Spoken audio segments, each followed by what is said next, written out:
Kürdüm. Ya Kürdüm, Zazayım. Olmaz. Sen Kürtsün. Şimdi biz bugün Kürtlere karşı mıyız? Hayır. Kürtler de var, Zazalar da var, Türkler de var. Bütün halklar var. Biz bütün halklara saygılıyız. Eşit mesafede duruyoruz, bakıyoruz. Bugün biz kendimizi savunduğumuzda Kürtleri yok mu sayıyoruz? Hayır. Biz kendi dilimizi gündeme getirdiğimizde kurbancıyı yok mu sayıyoruz? Hayır. O halde neden bu saldırılar? Neden böyle yani öyle sanki karşısında bir cephedesin, yani tam ölüm kalım anıymış gibi böyle bir saldırıya geçme şey var. Neden bu? Üstelik yani bu Zaza kökenli insanlar tarafından yapılan bir şeydir. Bir çalışmadır. Tabii bilinçli yapılmaktadır. Şimdi işin biraz gerilemesine gidersek bu adamlar yıllardan beridir dili öne sürerek Zaza halkını, varlığını yok ettiler. Bu bilinçli bir çalışmadır. Bu bir projedir. Bu ta 1900'lerden beri başlanan bir projedir. Ve Bedirhanlarla birlikte artık katmanlaşan, artık programlaşan, projeleşen, gerçek bir proje haline gelen bir olaydır. Yani Zazacan'ın bir lehçe olduğunu, sürekli Z harfinin ortadan kaldırılışı, Zaza teriminin geçtiği yerlerde onun yerine Kürt kelimesinin kullanılması, bu ta 1935'lerden beri, yani Bedirhanlardan beri bunlar sürekli bir şekilde günümüze kadar gelmiştir. Halen devam ediyorlar. Bu çapırtmayı, tarihi inkarcılık devam ediyor. Ve bu insanların beynine de yerleşmiş yani. Bu adamlar hangisi Zaza tarihini tarafsız bir şekilde okumuş? Hangisi Zazalarla ilgili çalışmalar yapmış? Adam Zazalarla ilgili Zazaca yazılar yazıyor. Değerli arkadaşlarımız yazıyorlar. Yeni terimler buluyorlar. Senin değerli arkadaşların gibi senin gibi züppedirler. Eğer o arkadaşlar senin gibi olmazsa yeni terimler buluyorlar. O yeni terimlerle Zazacayı köçeleştirmektir. O Zazacayı inkarcılığa götürmektir. Zazacayı yok etmek için çalışıyorlar. Ondan dolayı sen gibi degeli züppelerdir. Evet, peki, çok teşekkür ediyorum açıklamaların için. Şimdi Zaza toplumu Türk ve Kürt milliyetçilerin psikolojik telkin yoluyla Zaza halkını derin uykuya soktular. Yani asırlardan beri Türkler ve Kürtler Zaza'yı inkar ederek bunları siyaset yoluyla, dernek yoluyla, parti yoluyla, ekonomik yoluyla, kültür yoluyla Zazaları uykuya bir nevi soktular. Yani bunların psikolojisiyle oynadılar. Bu da hipnotize ettiler daha doğrusu. Vedat Hocam, kameranı kapatma, yanlış olur. Vedat Hoca, çünkü ekranımız güzel göstermiyor. Kameranı aç. Ama Şimdi bir şey geldi efendim, geçti anlamadım. Bana bir doküman geldi bir yerden ve kayboldu şey ya. tamam, onu sonradan bakarsın, geldiyse bir yere gitmez bu saatten sonra, gelen nereye gider? Şimdi herkes yani komşu olarak bir adama delidir, delidir, delisin, delisin derler dese 40 gün sonra yapılan araştırmalarda adam acaba ben deli miyim der. Yani çevrenin baskısıyla ya kafası çalışmıyor, bu değil, delidir, bu cahildir, bu bomdur, bu şudur, budur. Yani herkes bunu tekrarlarsa 40 gün sonra Evet. o adam kendisinden kuşku duyuyor. Diyor acaba ben deli miyim? Böyle bir dünyada yaşıyoruz. Şimdi Zaza toplumunu yıllardan beri Osmanlı, özellikle bu bazı Zazalar işte Osmanlı'nın çok değerli olduğunu, işte o zaman kardeşlik vardı, hepsi yalan. Bu Zaza meselesine en büyük darbeyi vuran Osmanlılardır.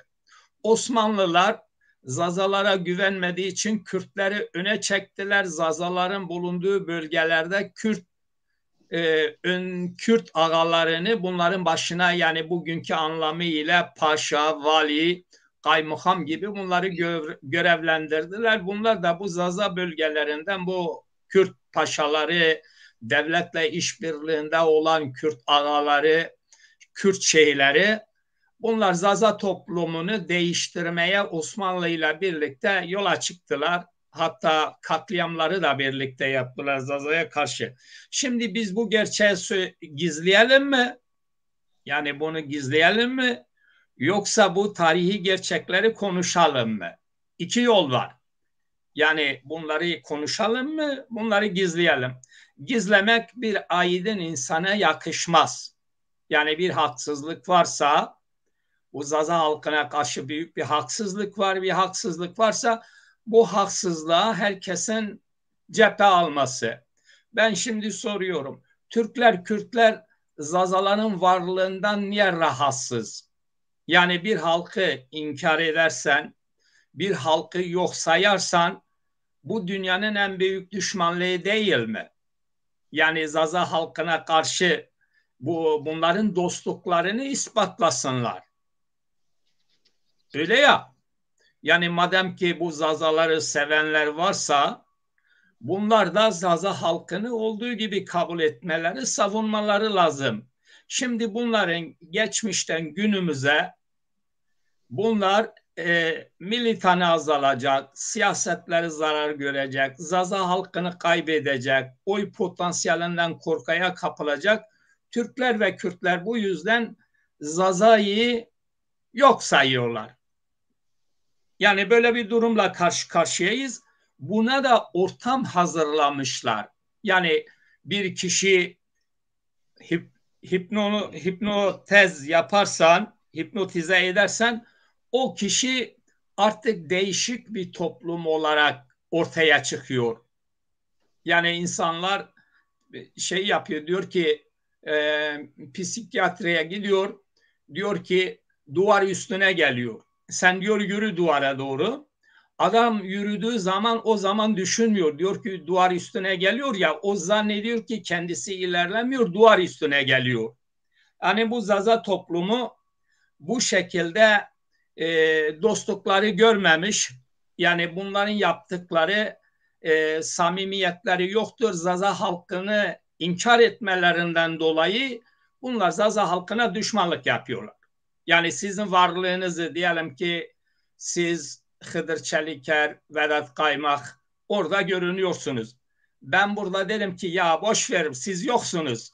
Bu sizi inkar etmek, sizinle dostluğum yoktur demektir. Türklerin, Kürtlerin Zazacılığı, Zazaları, Zaza halkını yok saymaları, burada bir düşmanlıkları var. Yani bunu gizliyorlar.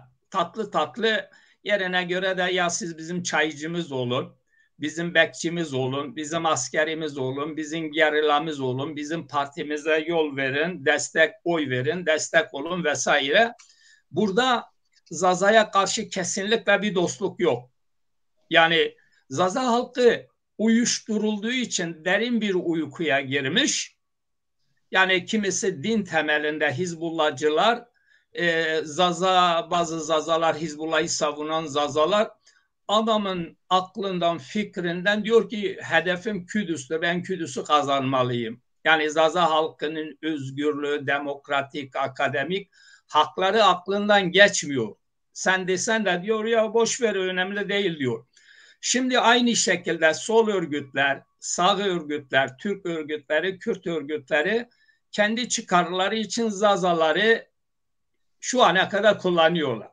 Biz de buna karşı çıktığımız için haliyle bizlere de onların tabiriyle bize de kötü gözle bakıyorlar.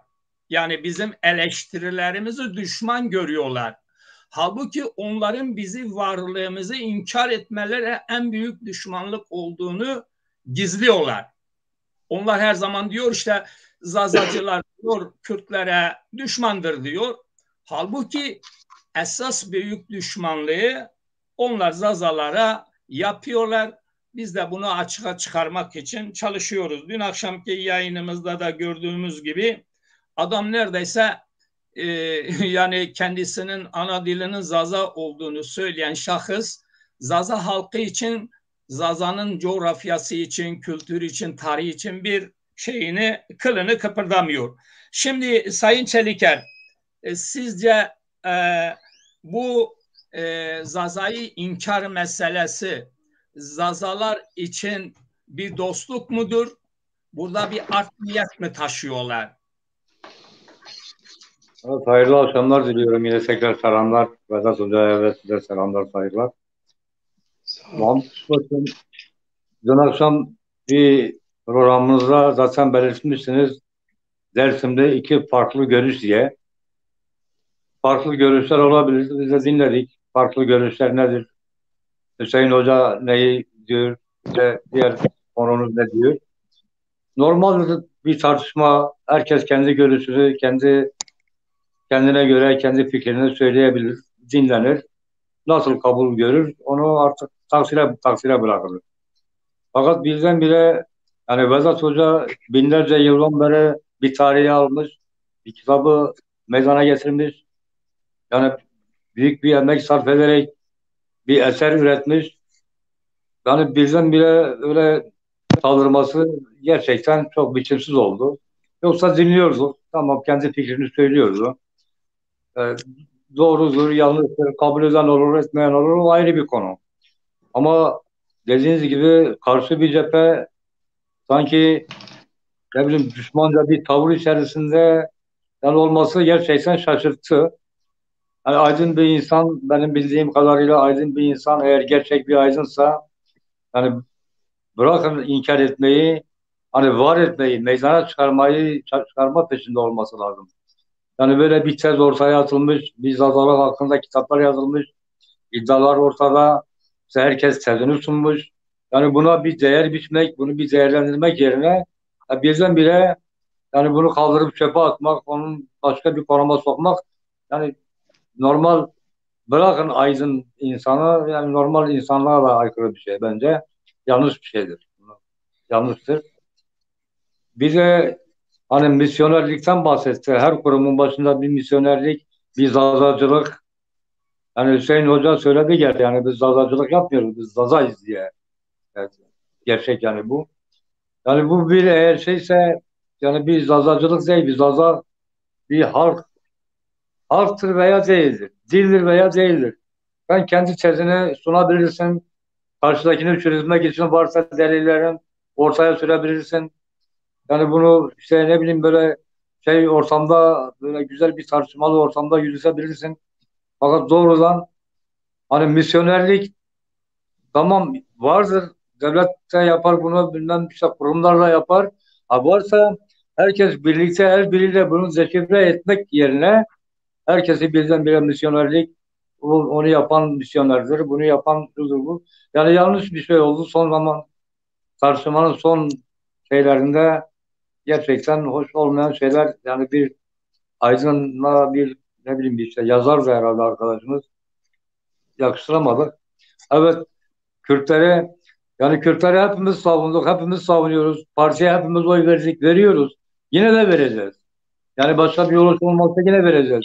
Biz Kürt olduğumuz için değil, veya Zaza olduğumuz için değil. Hani meydanda bir haksızlıkları gördüğümüz için bir parti var. Bizim coğrafyadaki insanların üzerinde bir baskı var. İşte aynı kaderi paylaştığımız insanlar var. Bir de yani onların mesela halkın seçtiği iradelere işte yok saymalar var. Alıp cezaevlerine atmak var. Bilmem neler var. Bunun için de olsa yine de yani destekliyoruz, destekleyeceğiz, yanındayız. İsterse yani bizim sadece şey olmamız için değil, bizi düşman da görseler, bizi ne de görseler hani diğerlerine bir farklı olmasa da yani meydanda olan bir şey var. Bunu savunacağız, savunuyoruz. Ama kalkıp da orada hemen yani ben Zaza'yım dendiği zaman yani Zaza'yı bir düşman olarak görmek işte hemen işte bölücü, bunlar bölücüdür demek. Yani bu tavırlar bence doğru tavır değil. Siyaseten de uygun değil.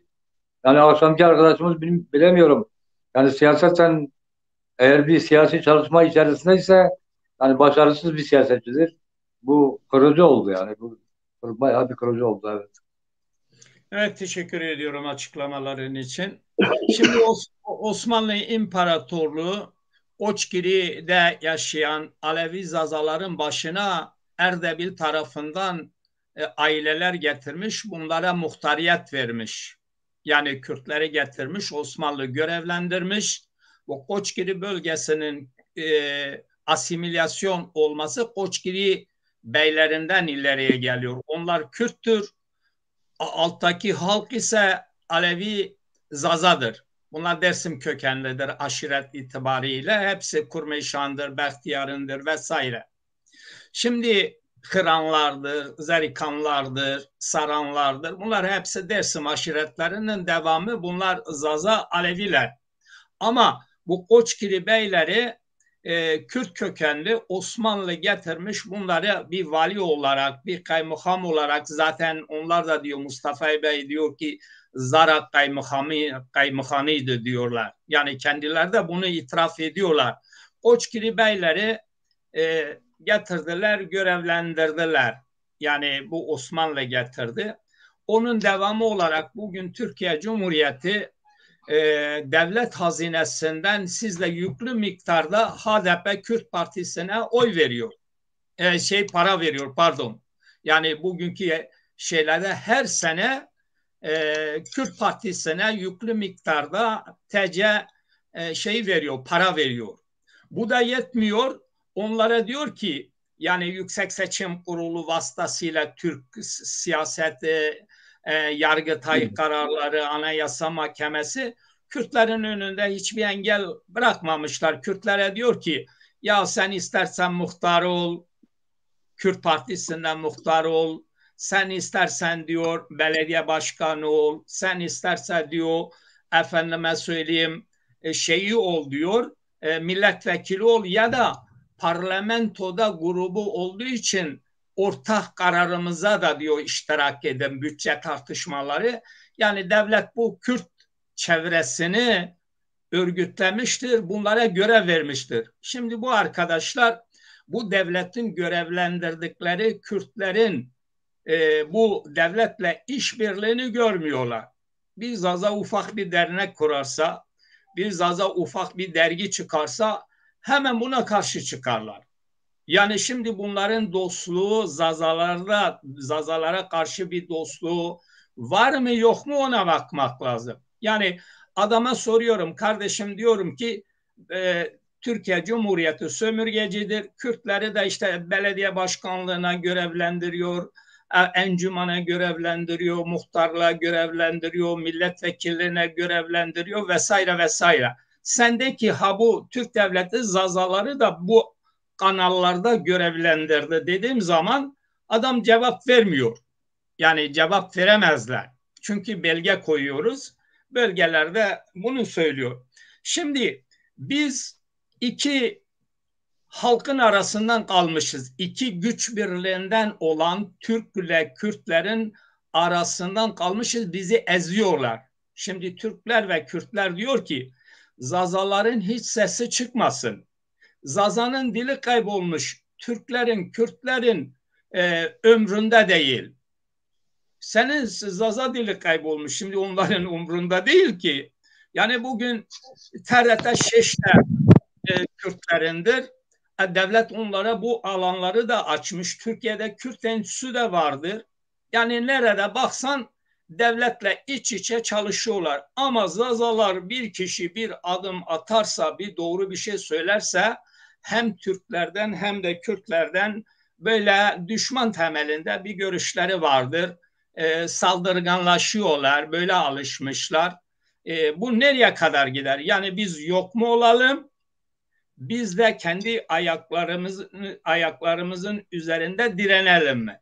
Şimdi bizim Zazalardan da bir hata var. Bizim Zazaların hatası ideolojik olmadıkları için bir güç olamıyorlar. Herkes kendine işte bir başkan sıfatı takmış, bilmem ulusal hareket diyor. Hepsi fasafiso.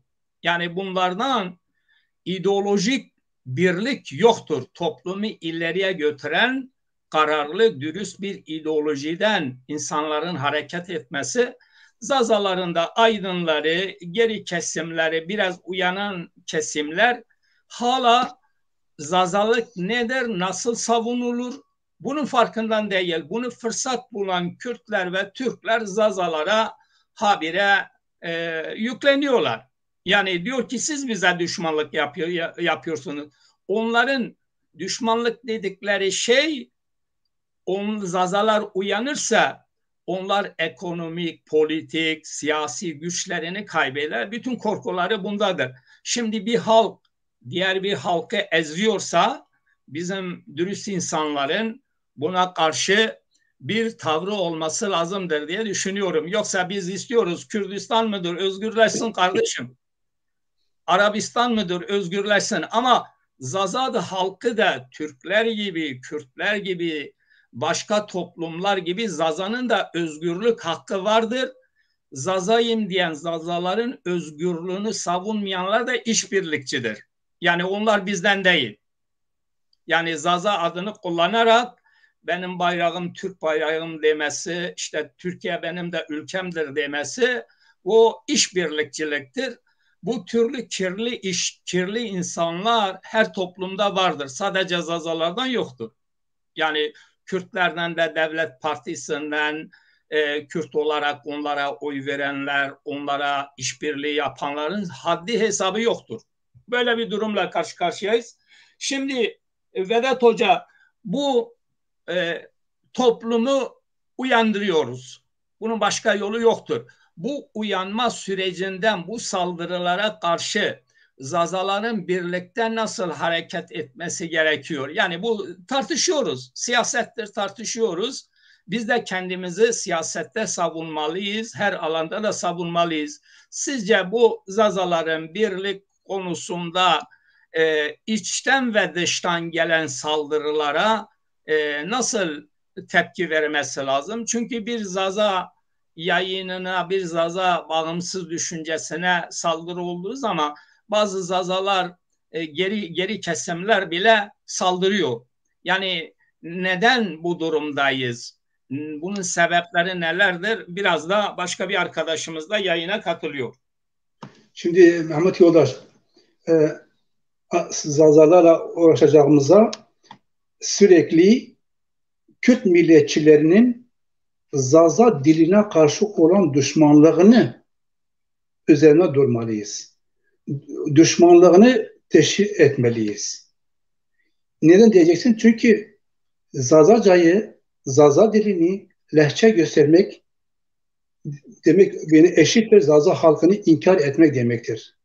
Zaza dilini lehçe göstermek, Zaza dilinin yok olmasını hızlandırmak demektir. Yani bugün Türkiye'de devlet birinci derece suçludur. Zaza dilinin yok olması karşısında. Birinci derece suçludur. Ama Kürt milliyetçileri bu asimilasyon, yani zaten Türk devlet asimile ediyor ve Kürt milliyetçileri bu asimilasyonu hızlandırıyorlar. Çünkü evet. Zaza Kurmancı'nın gölgesindedir. Bundan birkaç yıl önce hatırlıyorsanızsa Munzur Üniversitesi'nde Zaza bölümü açıldığı zaman protestolar yapıldı. Hatta gidip oradaki hocaları tehdit ettiler. Saldırıya uğradılar hocalar. Öğrenciler saldırıya uğradı. Ve bugün nerede bir Z harfi geçiyorsa hemen Kürt milliyetçileri diyor işte devlet eli var bu içinde. Devlet bizi bölüyor. Bu adamlar devlete çalışıyorlar. Dün akşam o adamı demek istediği de bu. Halbuki kendisi devlet adamıdır. Devlete çalışıyor. Devletten para alıyor. Devletten almasa da Kürtlerden alıyor. Yine ihanetçidir. Yine satılmıştır. Çünkü para alıyor oradan. Yani o anlama geliyor. Şimdi diyelim ki birinci derece diyor devlettir. Devlet zaten bir şey bizim için yapmıyor. Peki eğer devlet yapıyorsa, eğer devlet yanlısıysa siz bu Zaza, yani Zaza dili için ne yapıyorsunuz? Sizin politikanız ne? Sizin görüşünüz ne? Zaza dilinin asimile olmaması için. Kaybı olmaması için. Ne yaptınız? Sizin politikanız ne? Şimdiye kadar ne yaptınız? Soruyoruz. Değil mi? Eğer bir şey yapılmıyorsa tersine devletle birlikte hareket ediyorsanızsa demek siz devletle el ele kendi aranızda futbol topu gibi o oraya gönderiyor ki kaybolalım ortalıktan. Ve aynı zamanda şunu da yani gündeme getirmeliyiz, sürekli üzerinde durmalıyız. Bilinmelidir ki sahte propagandalar her zaman olmuştur, tarih boyunca olmuştur ve her zaman güçlü olan bu sahte propagandalarla uzun dönem yaşamına devam etmiştir. Ve istediği yere varmıştır da. Dolayısıyla bugün Kürt milliyetçileri büyük bir propaganda yapıyorlar, sahte propagandalar yapıyorlar. Ondan dolayı hem Zaza dilini lehçe gösteriliyor, Oça lehçe değil. Çünkü neden lehçe gösteriliyor Zaza dili? Deniliyor ki işte benzerlik vardır. Benzerlik bugün dünya ülkelerine baktığımız zaman bir sürü ülkeler arası benzerlikler var. Katalan ve İspanyolca arası benzerliklik var. Çekler, Slovaklar arasında, İsveç, Norveç arasında benzerlikler var. İtalyanca, Fransızca, İngilizce, Almanca. Eğer bir dilin ya da kelimelerin kökenine inersek, dili belirtmeye çalışırsak, bugün dünyada konuşulan bütün diller lehçedir. Anlamına geliyor. Yani öyle oluyor.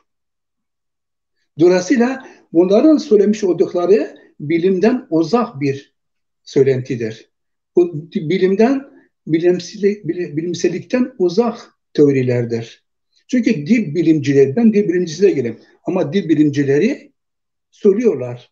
Bu farklı bildir. Diyorlar, dil bilimcileri sürekli bunu tekrarlıyorlar. Eğer iki insan birbirini anlamıyorsa iki halkın karşısındayız demek oluyor. Bu budur yani. Bir de tarihe bakmak lazım yani.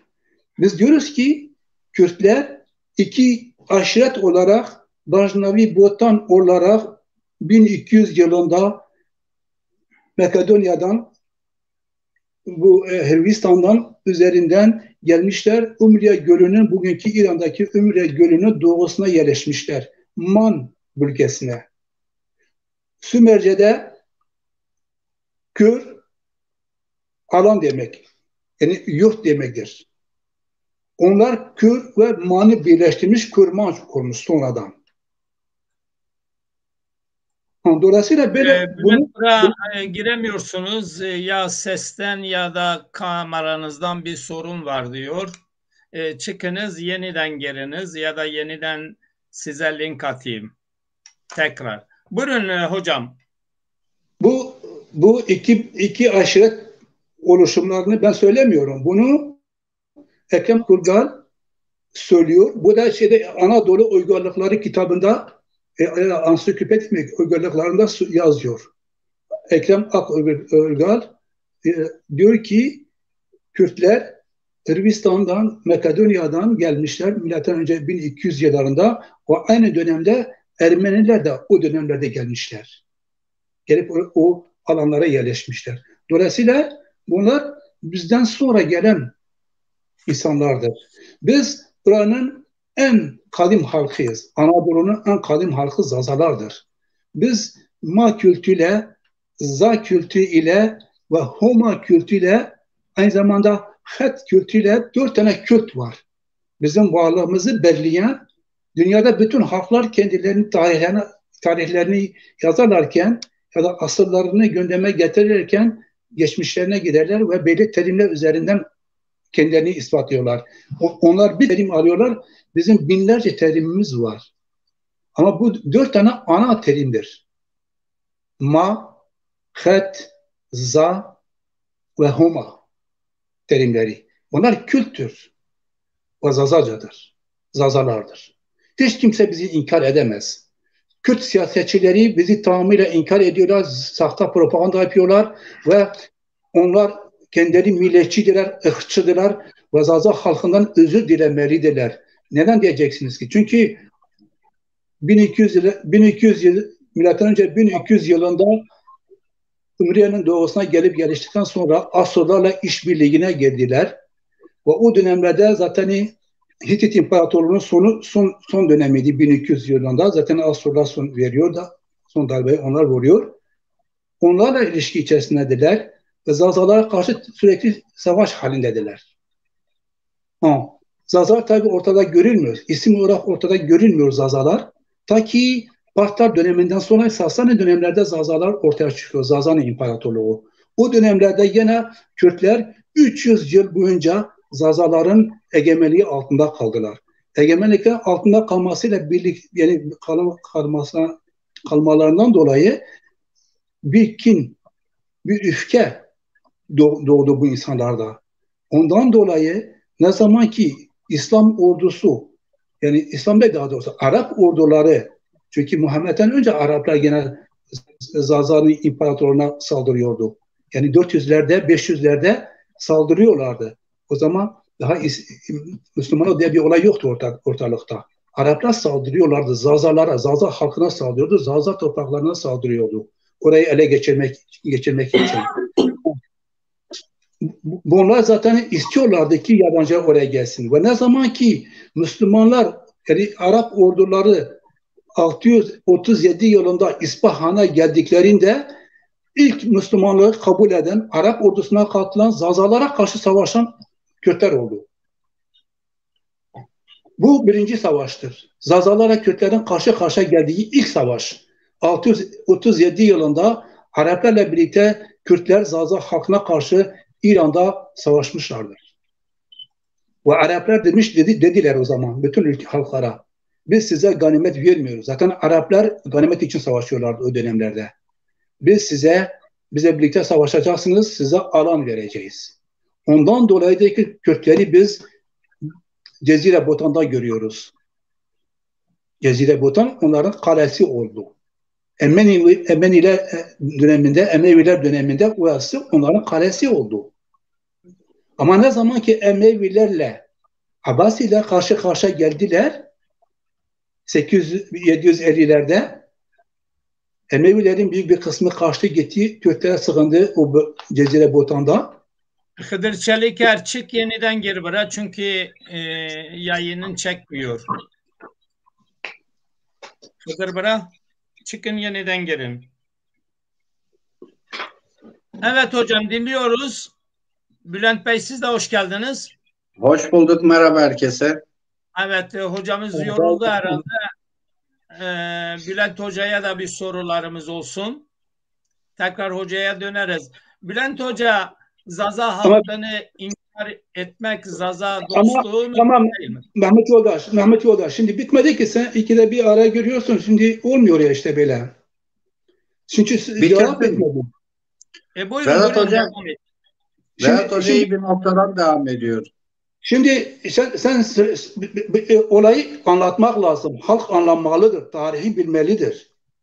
Biz eğer oradan oraya atarsak olmuyor. Şimdi Kürtler tarihten bugüne kadar söylüyorum işte. Asırlardan beri Kürtlerle Zazalar aynı aralarda ne kadar yaşıyorlarsa sürekli karşı karşıya gelmişler. Hiçbir dostlukları olmamıştır. Ve diyorum işte Arap orduların 637 yılında İspahan'a gelişleriyle birlikte birinci savaş orada başlamıştır. İkinci savaş 750'den sonra ne zaman ki Abbasiler bütün devlet ilişkileri egemenliklerini altına aldılar, bu sefer Zazalar onlarla karşı savaştılar. Çünkü Ali'nin müritleri Zaza topraklarında idiler ve Zazalar onları savunuyordu. Onlar Ali müritleri Abbasilere karşı idiler ve savaşa giriştiler. 800'lerde 750 ile 800 arası ve o dönemde Kürtler ikinci kez olarak Abbasilerle birlikte Kürtler Zazalara karşı savaştılar. Yani Kürtler 750-800 yılları arasında Abbasilerle işbirliği yaparak Zaza halkına karşı savaştılar. Üçüncü olarak ondan dolayı onları bütün Zaza topraklarından görüyoruz. Yani Diyarbakır'a kadar gelmeleri ondan dolayıydı. Emeviler ve Abbasilerin aracılığıyla oraya kadar geldiler. Diyarbakır'da bu sefer ne oldu? Orayı ele geçirmek için bu sefer Bitlis'i ne yaptı? Yavuz'la ilişkiye geçti. Onunla anlaşma yaptı. Ve bu sefer tekrar görüyoruz. Zazalar üçüncü kez Kürtlerle karşı karşıya geliyorlar savaş alanında. Ve orada 70 bir tane Zaza katledildi. Kürtler Zazalardan özür dilemeli. Çünkü katletmişler, Zazaları katletmişler.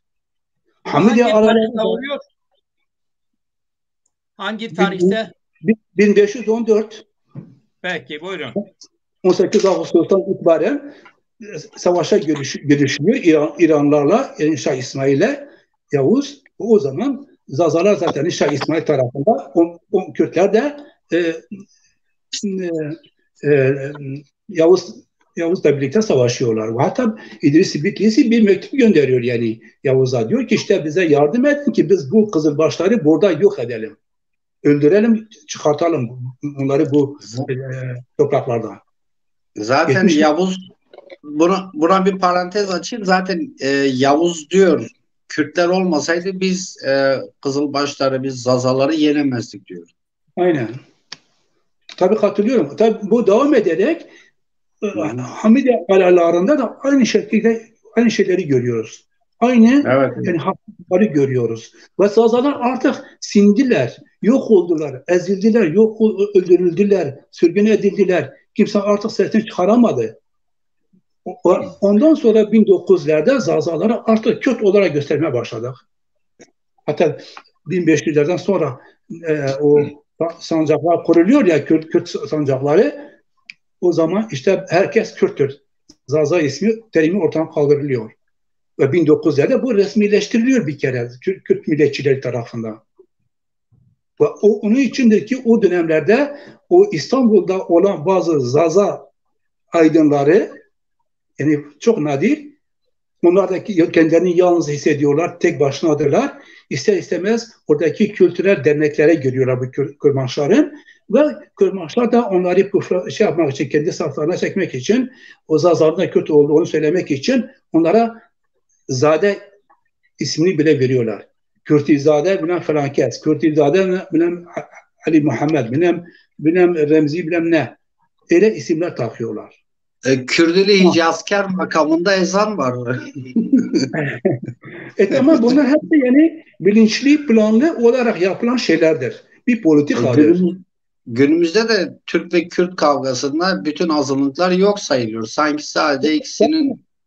Aynen, katılıyorum, doğrudur. Şimdi bugün de, şimdi 1900'den sonra gene bakalım. Şimdi mecliste olan kimdir?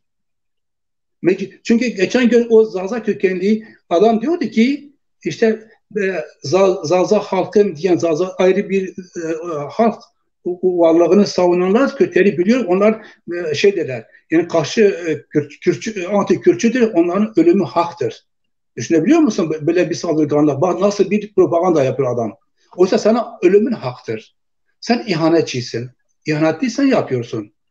Dolayısıyla biz Kürtlerle tarih boyunca aynı alanlarda yaşamış olabiliriz. Bizim topraklarımıza gelmişler, bizim ülkemizi işgal etmişler, işgalcidirler, sömürgecidirler, bizi öldürmüşler, kıyımlar yapmışlar, özür dilemelidirler ve bizim onlarla bir dostluğumuz olmamıştır.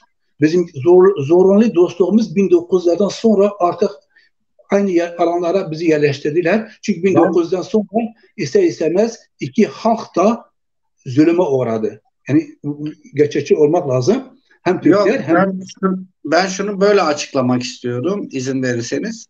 Buyurun. Şimdi Kürtler ve Türkler çok uzun zamandır İslam sancağı altında birlikte kardeşlik yapıyorlardı.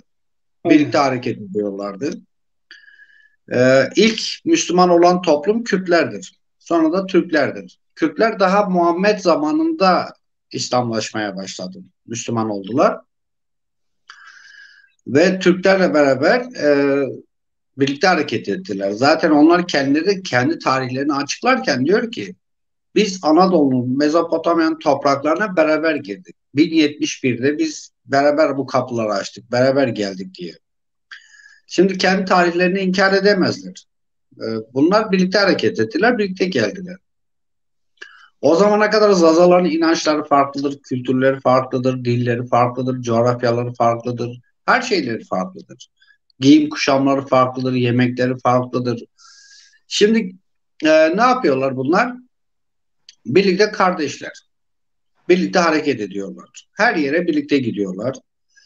Mesela Yavuz döneminde Kürt beylikleri vardır. İşte Kürt beyliklerine otonom tanınıyor. İşte güvenlik veriliyor. Bilmem ne verilirken Ra hak inancına ait zazalara, Kızılbaş, Aleli zazalara bugünkü deyimle vergi uygulanıyor. Daha farklı baskılar uygulanıyor. Asimilasyon uygulanıyor. Mesela Kürtçe bugün kendini kurtarmamıştır ki. Kürtçe Osmanlı'da ikinci dildi. İkinci resmi dildi. Yani Zazalar Osmanlı ile irtibat kurmak için ya Osmanlıca ya Kürtçe konuşmak zorundalardı. Kürtçe yani bugün ulus devlet şekillenirken şimdi bütün soykırımları, bütün katliamları beraber yaptılar ama ulus devlete geçince bu sefer Ermeniler bitti, Rumlar bitti, Süryaniler bitti, Zazaları katlettiler. En son 38'de Dersim Zaza katliamının ondan sonra ne oldu? Her şeyi bitirdiler, Kürtlere döndüler. Zazaların dünyada eşi benzeri olmayan bir özelliği var. Zaza ulusunun. Gerçekten hayret ediyorum ben. Dünyada böyle bir örnek yoktur. Başka bir ulus için bu kadar fedakarlık yapan, bu kadar bedel ödeyen bir ulus yoktur. Son 100 yıldır ulus devlette Kürtler için, Kürt hareketi için, Kürtçe için bu kadar bedel ödeyen bir ulus yoktur. Buna rağmen Kürtler, Kürt milliyetçiler dönüp Zazaları inkar ediyor. Bu onların aldığı maya, yani ben hep şunu diyorum, körle yatan şaşı kalkar. Türklerle Kürtler işgalci, göçebe, kültürleri olmayan, yerleşik hayatları olmayan toplumlar bunlar. En son İslam'la beraber yani İslam zaten Arap emperyalizmidir. Kürtler ve Türkler hepsi beraber bu coğrafyalara gelmişler. Bir de bilimsel bir şey vardır. Yani mesela Dersim'den örnek vereyim. Dersim'de bir tane Kürtçe, Türkçe tarihsel olarak isim yoktur. Ne bir köyün adı, ne bir derenin adı, ne bir tepenin adı, ne bir dağın adı. Yani bir dere kaç bin yıl akar? Bir dere kaç bin yıl akar yani? 1000 yıl akar, 2000 yıl akar. O derenin ismi Zazaca. Sen hayır bunu getirmişsin, değiştirmişsin. Evet. Sonra şunu da söyleyeyim. Mesela Selçuklular döneminde Kureyşan aşiretine, ocaklarına, altına 12 ocağı secere veriliyor. Orada yazıyor ki bunlar Zaza aşiretleridir. O tanım kabul ediliyor. Zaza aşiretleri diye yazılıyor. Şimdi sen kocaman bir tarihi nasıl inkar edebilirsin? Sen kocaman bir Zaza tarihi nasıl inkar edebilirsin? Evet, ben kabul ediyorum. Zazalar 1000 yıldan fazladır esir. Ne yazabiliyor, ne çizebiliyor, ne yaratabiliyor. Mesela Kürt milliyetçilerinin altından Zazaların kilimini çeksen, emeğini çeksen Kürt milliyetçilerin elinde bir şey kalmaz. Alişer'le Zarife Ana'yı Kürt yapıyorlar. Seyit Rıza'yı Kürt yapıyorlar. Yani akla hayale sığmayacak şekilde. Bilime aykırı, tarihe aykırı. Nereden besleniyorlar bütün milliyetçiler? Ziya Gökalp nasılsa bugün Kürt milliyetçileri de öyle. Zazalardan besleniyorlar. Zaza ulusundan, Zaza tarihinden, Zaza kahramanlıklarından, Zaza efsanelerinden. Bir Munzur Baba, bir Düzgün Baba, bir Buyar Ana, bunlar hepsi Zaza'dır. Zaza efsaneleridir. Bir efsane, bir mitoloji dün oluşmaz ki. Önceki gün oluşmaz ki. Nereden bakarsan bak binlerce yıllık bir geçmişe sahiptir. Evet. Ama şimdi bizi niye inkar ediyorlar? Birincisi karakter. Yani şöyle kodları, genetik kodlarında neler var? İşgal falan, sömürü. Evet. Bugün o kaba güçle, kılıçla yapamıyorlar ama bu sefer baskıyla, sözle veya farklı bir şekilde, mesela senin edebiyatını çalıyor, senin türkünü çalıyor, senin sözünü çalıyor. Mesela bugün diyorlar ki Kürt Alevileri. Ya Kürt Alevisi nerede var? Dersim dışında nerede var? Ra hak inancı dediğin zaman Ra hak dersen bütün Zazalar anlar. Ama kaç tane Kürt anlar? Diyorlar ki Dersim'de iki dil var. Hayır, Dersim'de iki dil yok. Dersim'de %90'ı Zazaca konuşanlar vardır. Kurmancı konuşanlara da biz Kırdaşki deriz. Onlar da bizim inancımız. Aslında onların da orijini Zazadır. Ama asimilasyonlardan kurtulmak için, hayatta kalma mücadelesi vermek için zaman zaman takiye de yapmak zorunda kalmışlar. Asimile olmak zorunda da kalmışlar. Şimdi Zazaların başına gelen tarihte çok az bir ulusun başına gelmiştir. Binlerce yıllık yani sadece dilden bahsetsek bile, sadece dilden bile bahsetsek ne kadar zengin, ne kadar eski bir dil olduğunu, ne kadar köklü bir dil olduğunu zaten görürüz. Hiçbir dile de benzemiyor. Peki bağlayalım. Diğer arkadaşlarımıza da sıra gelsin. Alo Bülent. Evet, dinliyorum. Evet. Şimdi şeye soruyoruz. Hıdır Çeliker, siz uzun yıllardan beri işte var olan siyasetleri izliyorsunuz, işlerinde bulundunuz. Şimdi bu Zaza dilini Kürt siyasetli mi çok savunuyor, geliştiriyor, yoksa Zaza aydınları mı size göre? Bu konuda düşünceniz nedir? Evet, Bülent arkadaşlar merhaba, hoş gelmiş. Yayınımıza katıldınız, hoş sefa bulduk. geldi. Merhaba, merhaba hocam, merhaba. Şimdi Sayın Vedat Hoca olsun, Bülent Hoca olsun, bunlar hani tarihçidir, tarihi iyi bilen insanlardır. Tarihi araştırıyorlar. Hepsi daha tabii ki tecrübelidir, geçmişi çok daha iyi bilen insanlardır.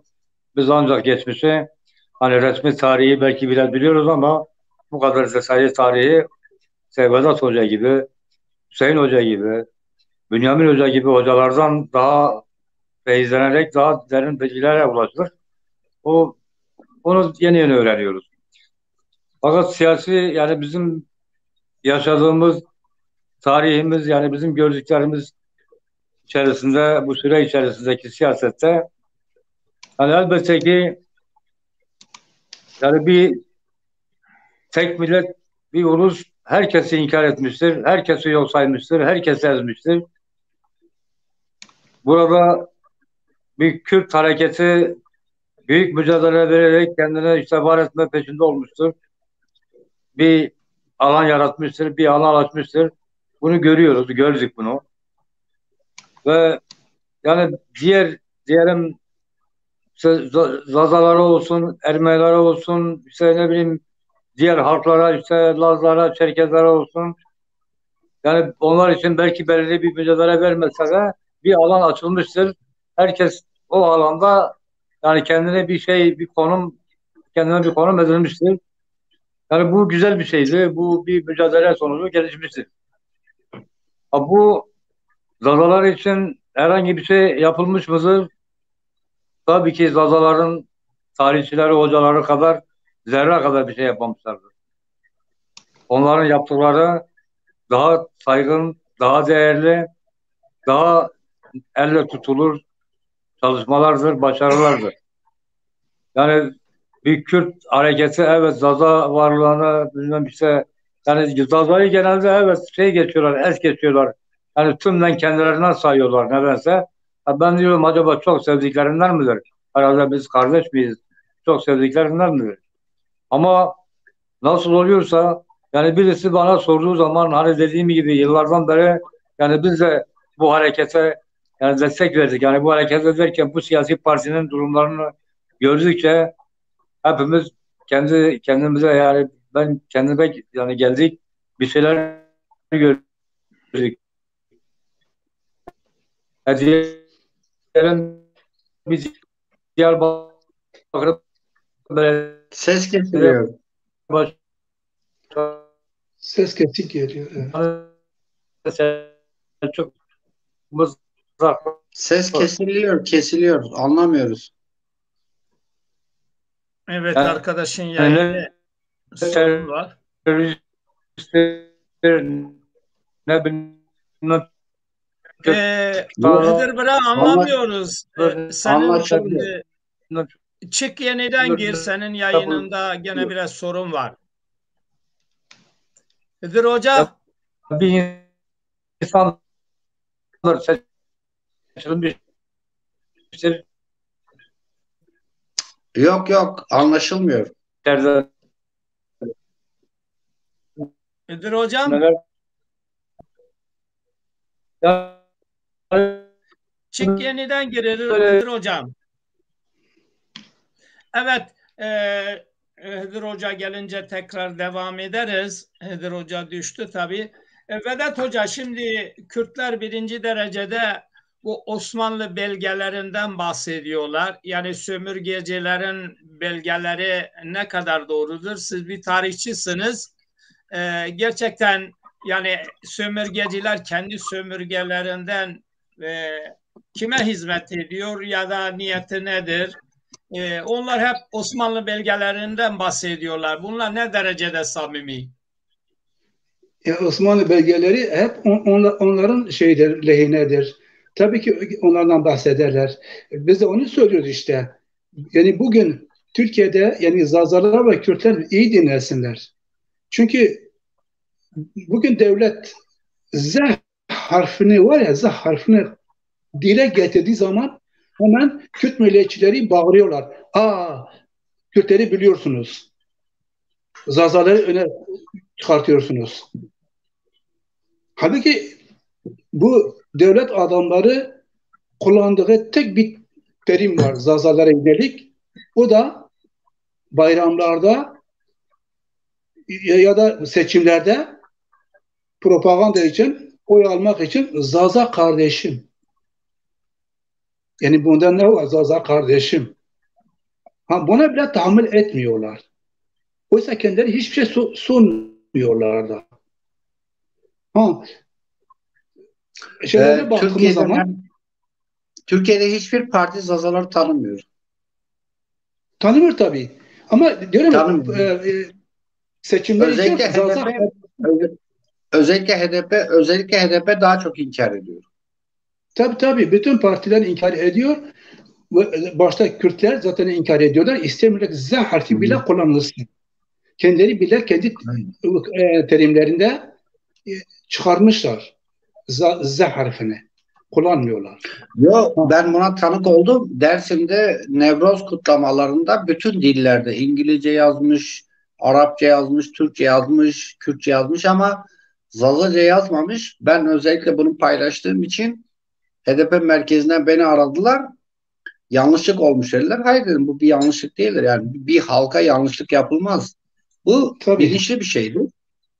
Şimdi bunu farklı göstermeye çalışıyorsunuz ama siz Zazaca'yı da zaten ana dil olarak kabul etmiyorsunuz dedim. Zazaları bir ulus olarak kabul etmiyorsunuz.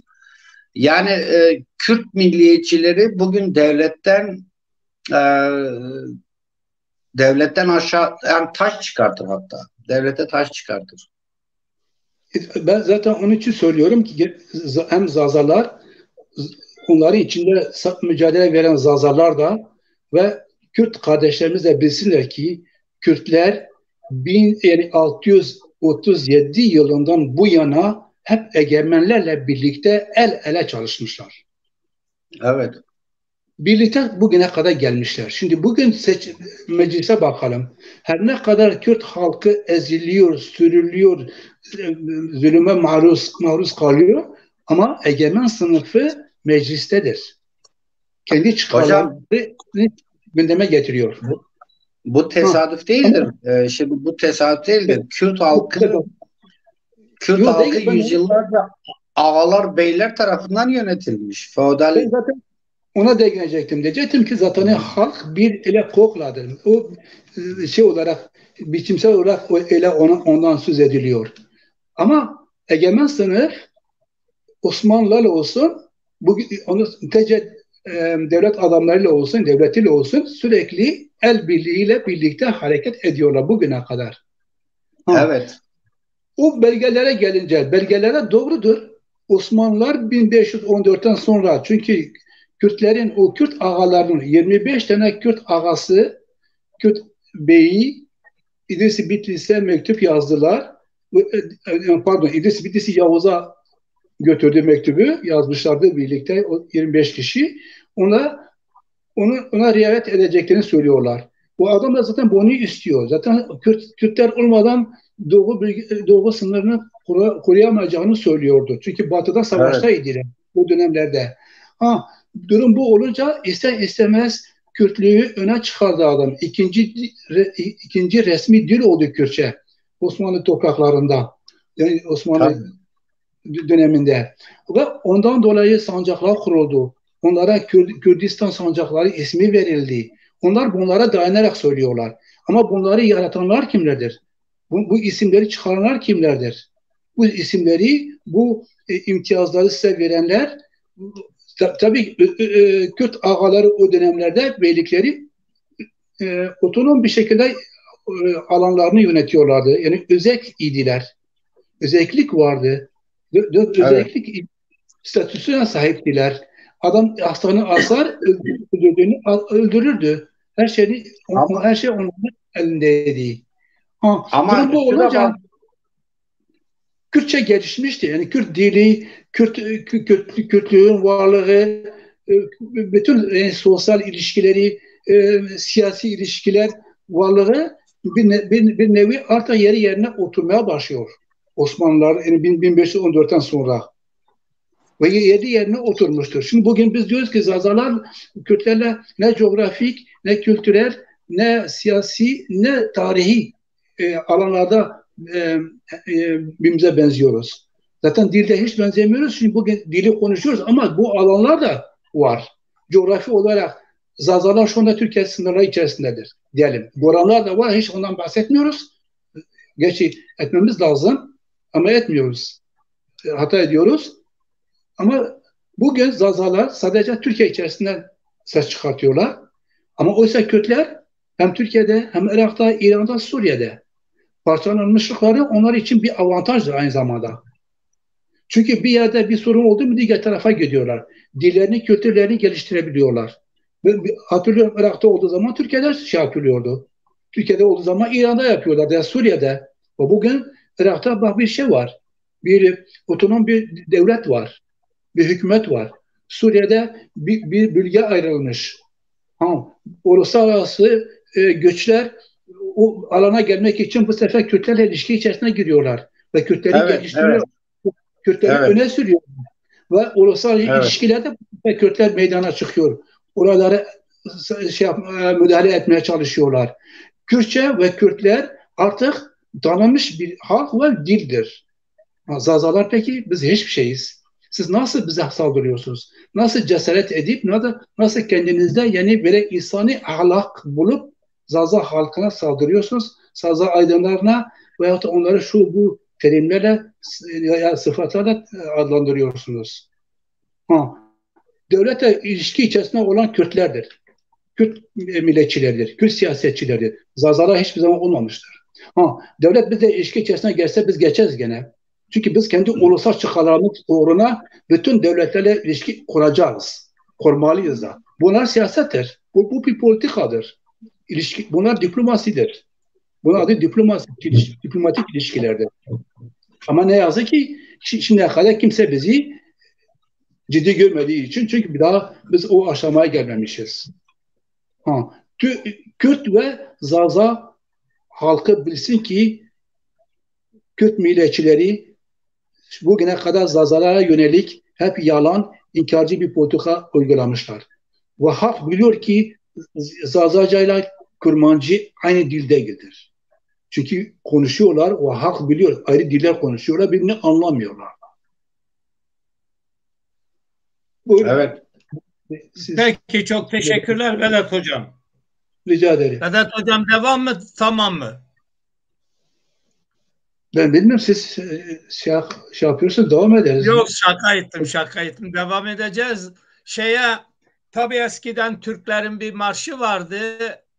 çocuklar okulda herkes diyordu varlığım Türk varlığına armağan olsun. Şimdi Kürtler Zazalardan bunu bekliyorlar ki Zazalar desin ki varlığım Kürt varlığına hibe olsun. Kürt varlığına kurban olsun. Kürtlerin beklentileri budur. Ama buna şiddetle karşıyız. Bu olmayacak. Zaza halkı er geç bu derin uykudan uyanacak. Şimdi şeye soruyoruz o değerli kardeşimize Bülent Bey, Vate grubu kime hizmet ediyor? Yani siz de siyaseti izliyorsunuz, paylaşımlar yapıyorsunuz. Vate grubu kime hizmet ediyor? Yani amacı ne? Ne yapmak istiyor?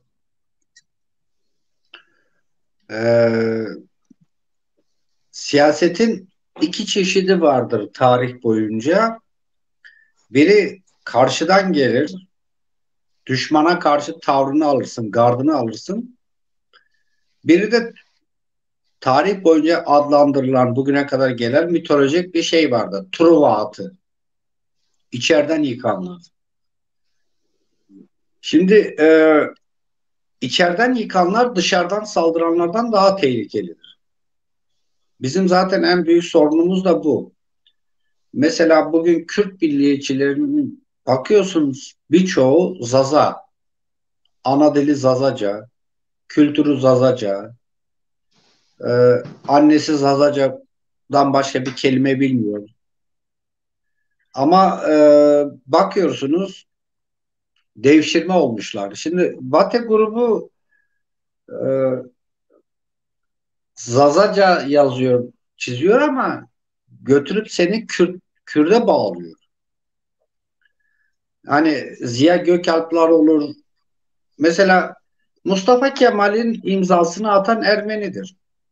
Veya bugün Türk bayrağının gelişimi Bizans bayrağıdır. Bunları işlerler. Şimdi Vate grubu da Zazalara hizmet etmiyor ki. Yani Zaza ulusuna, Zaza kimliğine, Zaza diline hizmet etmiyor ki. Bunun yani tartışmanın bir anlamı yok. Çünkü onların niyetleri çok farklı. Onlar tamamen politik bir körlük içindeler. Tarih, bilim, coğrafya onların umurunda değil ki. Bir çıkar menfaat meselesi gibi. Yani onlarınki pardon. Şimdi biz kendi konumuza dönelim. Şimdi Kürt milliyetçileri daha doğrusu. Kürt milliyetçileri gerçekten Türk milliyetçilerin taş çıkartacak boyuta ulaşmışlar. Ve ne yazık ki tarihsel bir gerçeklik var. Bütün milliyetçiler devşirmelerden çıkıyor. En radikal milliyetçiler devşirmelerden çıkıyor. Mesela dün bir programınızı izledim. Diyah Polat. Ana dili Zazaca, kendisi Zazaca, kendisine hodur meydan dedim, tartışalım dedim. Zazaları Kürt olarak gösteriyor, Zazaca'yı Kürtçe olarak gösteriyor. Öyle o kadar tuhaf argümanlarda bulunuyor ki yani argüman bile değil aslında, hiçbir şey geçerli değil. Mesela Hıran aşiretinden bahsediyor. Diyor ki iki dil var, iki dil konuşuyorlar. Ben de bugün 2-3 dil konuşuyorum. Almanca konuşuyorum, Türkçe konuşuyorum, Zazaca konuşuyorum. Ama benim orijinim nedir? Ben Zazayım. Ben ana rahmine düştüğüm zaman Zazaca konuşmaya başladım. Zazaca duydum. Ha, bugün Almanya'da doğan Zazalar da var. Almanca öğreniyor. Alman ana dilini bile bilmiyor. Ama onun kültürü, coğrafyası Zazadır. Şimdi öyle şeyler söylüyor ki milliyetçilik bir hastalıktır. Bilime kapalıdır. Gerçekliğe kapalıdır. Şimdi bizim coğrafyamızda evet 3-4 dil konuşuluyor. Ama bu dil neden konuşuluyor 3-4 dil? Bunun sebebi nedir? Mesela biz Kırdaş gidiyoruz. Hepsinin orijini Zazacadır. İnancı Zazacadır. Neden değişti ama? asimilasyonlar, katliamlar, soykırımlar, bunlardan dolayı insanlar toplumumuz hayatta kalmak için başka toplumlara gömleklerini giymek zorunda kaldılar. Zazaların tarih boyunca uğradığı soykırımı hangi ulusu uğramış ki? Çocuklarını korumak için Kürtleşmişler, Türkleşmişler, Araplaşmışlar. Yani Zazaların başına gelen tarih boyunca gerçekten çok az ulusun başına gelmiştir. Ve buna rağmen hala ayakta durabiliyorsa gerçekten hem hayret vericidir hem hayranlık uyandırıcıdır. Zazalar gerçekten bu kadar cesur, bu kadar mert, bu kadar köklü bir halk demek ki bugüne kadar gelebilmişler. Bugün Kürt milliyetçileri nasıl Zazalardan besleniyor? Niçin Zazalardan besleniyor? Niçin Zazaların kahramanlarını alıyorlar? Niçin Zazaların öykülerini alıyorlar? Türkülerini alıyorlar? Bakıyorum adam kendisine araştırmacı yazar diyor. Rahak inancı diyor. Sonra Kürt Alevileri. Ya bir tane Kürt Rahak kavramından anlamaz ki. Anlamaz. Sen Rahak deyip Kürt dediğin zaman, Kürtçe dediğin zaman Kürtler bile sana güler ya. Kürtler bile seni anlamaz ki. Sen beslendiğin çeşme, kaynağı içiyorsun ama orayı kirletiyorsun. Milliyetçilik böyle bir şey. Milliyetçilik her türlüsü kötüdür. Ben başından beri söylüyorum. Biz Zazalar sadece kendimizi ifade edeceğiz. Kendi tarihimizi anlatacağız. Bizim kimseyi tahakküm altına almamıza gerek yok. Bizim kimseyi kendi kimliğimize zorla çekmemize gerek yok. Biz sadece kendimizi anlatacağız. Biz Zazalar bu dünyada otokton bir halkız. Yaşadığımız bölgede otokton bir halkız. Kültürümüz, tarihimiz, dilimiz doğayla beraber gelişen, insan ve doğa ilişkisiyle beraber gelişen bir kültür, bir inanç, bir dildir. Sonradan oluşturulmuş değil. Mesela Kürt kelimesi 1800'lü yıllardan sonra Kürdistan denmeye başlandı. Kürdistan eyaleti. Ama bizim milattan önce ismimiz var. Bunlar tarihi belgeler. Buyursunlar tartışalım. Buyursunlar bütün Kürt milliyetçilerine hodri meydan diyorum. Yani siz Zazalardan besleniyorsunuz. Zazaların coğrafyasına, Zazaların kimliğine konmaya çalışıyorsunuz. Kültürüne konmaya çalışıyorsunuz. Kendini bundan var ediyorsunuz. Siz gidin İdris-i Bitlis'ten bahsedin. Selahattin Eyyubi'den bahsedin. Bunlardan bahsedin. Sizin atalarınız onlar. Peki toparlayalım. Yani şu bir gerçek, bilimsel olarak bir gerçek. Kürtler ve Türkler farklıdır. Zazalar ise ikisinden apayrı farklıdır. Peki teşekkürler. Ve Kürtler ve Türkler en son bu coğrafyaya geldiler. Bu bilimsel bir gerçekliktir. Peki çok teşekkürler. Bülent arkadaşımız işte milliyetçilik kötüdür dedi ama biz çevremize bakıyoruz. Kürtler milliyetçiliğiyle bir örgütleme yapıyorlar. Türkler de milliyetçiliğiyle bir örgütleme içerisindedir. Yani çekirdek Türk ulusunun ya da Kürt ulusunun çekirdeği milliyetçiliktir. Ama Zazalara gelince Zazalar işte bu konuda bir çekirdek oluşturamamışlar bana göre. Hıdır Bey, milliyetçilik Zaza milliyetçiliği olmalı mıdır? Ya da siz nasıl görüyorsunuz? Yani milliyetçilik, yani bu kavramlar tabii ki başlı başına ayrı bir konular, ayrı şeyler de yalnız şunu söylemek istiyorum. Yani hala Zazaca'yı milliyetçi olarak tanımlamaları veya da işte Kürtler Zazalara kendilerine sahip kültür demeleri bu yani eşyanın tabiatına aykırı. Yani dediğim gibi yıllardan beri aynı mücadelelerin içerisinde destekte yani oy vermişiz, savunmuşuz. Fakat birisi sorduğu zaman yani ben Kürt'üm diyemiyorum yani. Yani Zazayım diyor. Yani illa ki bir Zaza'ya sen yok Kürtsün, yok senin dilin benim Lehçedir. İşte milliyetçilik yani böyle bir şey herhalde. Baskıcılık, milliyetçilik. Yani faşizm denilen şey yani bu anlamdaysa eğer bakıyorsunuz diğer mesela işte yani milliyetçilik dediğin zaman yani siyasi kategoride sağcılıktır. Aşırı sağcılıktır. Bütün sağa baktığınız zaman yani hepsi aynı kapıya çıkıyor. Aynı aynı şeydir. Yani Özür bence dileyerek bir cümle halkların özür dileyerek ben, bir cümle kurabilir miyim? Özür dileyerek. buyurun. Ee, Benim demek istediğim biz Zaza ulus bilincini geliştirmemiz gerekiyor. Ulus bilincinin. Evet Milliyetçilik ben başka halkları tahakküm altına alır. Kürt evet milliyetçiliği, onu Türk diyeyim. milliyetçiliği. Biz Evet. sadece Zaza ulus bilincini geliştirmemiz lazım. Benim Yani demek istediğim bu. evet. Buyurun. Yani Zaza tarihi, Zaza dili, Zaza varlığı, Zaza ulusu adına her şey yapılmalıdır. Yani Evet. her şey yapılmalıdır.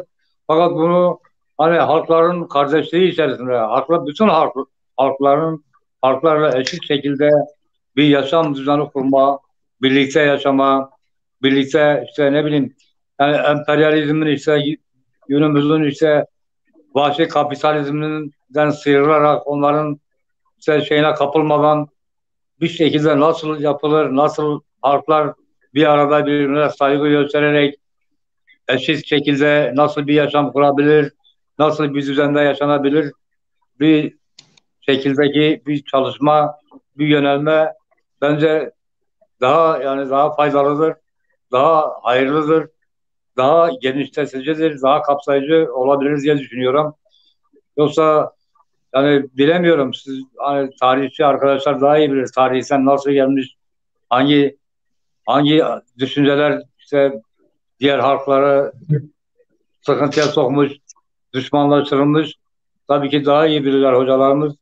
Fakat yani kardeş halklar, kardeşçe yaşamak, birbirine saygı, sevgi içerisinde yaşanacak bir durumda ama zararlılığı da hatta diğerlerinden evet yani bu belki milliyetçilik sayılıyorsa da sayılsın ki hocalarımız bunu yani terimleri ortaya koyuyorlar.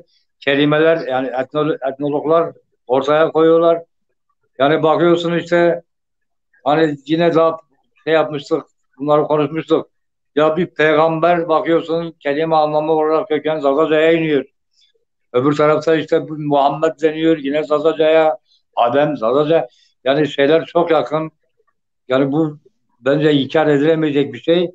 Yani diğer halklardan, diğer kültürlerden, diğer dillerden daha iyiyiz, daha öndeyiz. Ve biziz, en önde biziz mücadelesi verilerek gidilmeli. Fakat başka birilerine işte sen de busun veya şusun üstünlük sağlayarak değil, tarihin gerçekliğini yani göz önüne koyarak, terimler sunarak tabii ki hani zazacılık mı diyelim işte zazalığımızı veya zazalığı yani bakıyorsun evet Zaza izliyoruz ama birkaç köken ileriye gittiğin zaman bakıyorsun işte karışım olmuş Zaza değil bilmem şudur budur. Sorun değil. Ama köklü olarak bir Zaza dili var. Bir Zaza halkı var. Zaza ulusu var. Bunu sürekli bunu işte besleyerek tezlerimizi ortaya sürerek bu yönde işte kendimizi geliştirerek daha fazla mücadele ederek bunu ilerletmemiz gerekecek. Halkların düşmanlaştırmadan kardeş bir şekilde dediğim gibi bunu bu şekilde ilerletmemize fayda olacak gibi görüyorum. Yoksa öbürü gelir seni inkar eder, öbürü de inkar eder, öbürü çeker kendi yanına ki işte az önce yine mevzu oldu yine söylediniz. En aşırı milliyetçi de Zaza'dır. Hizbullah'ı da Zaza çıkıyor. Bilmem işte yani dedik ya Kürtlerde vardır devletçi. Zazalarda öyle bir devletçiler var ki öyle bir ulus devletçiler var ki öyle bir Türkçüler var ki kimse eline su dökemez. Bunun için Bir takım sıkıntılar tabii ki olacaktır.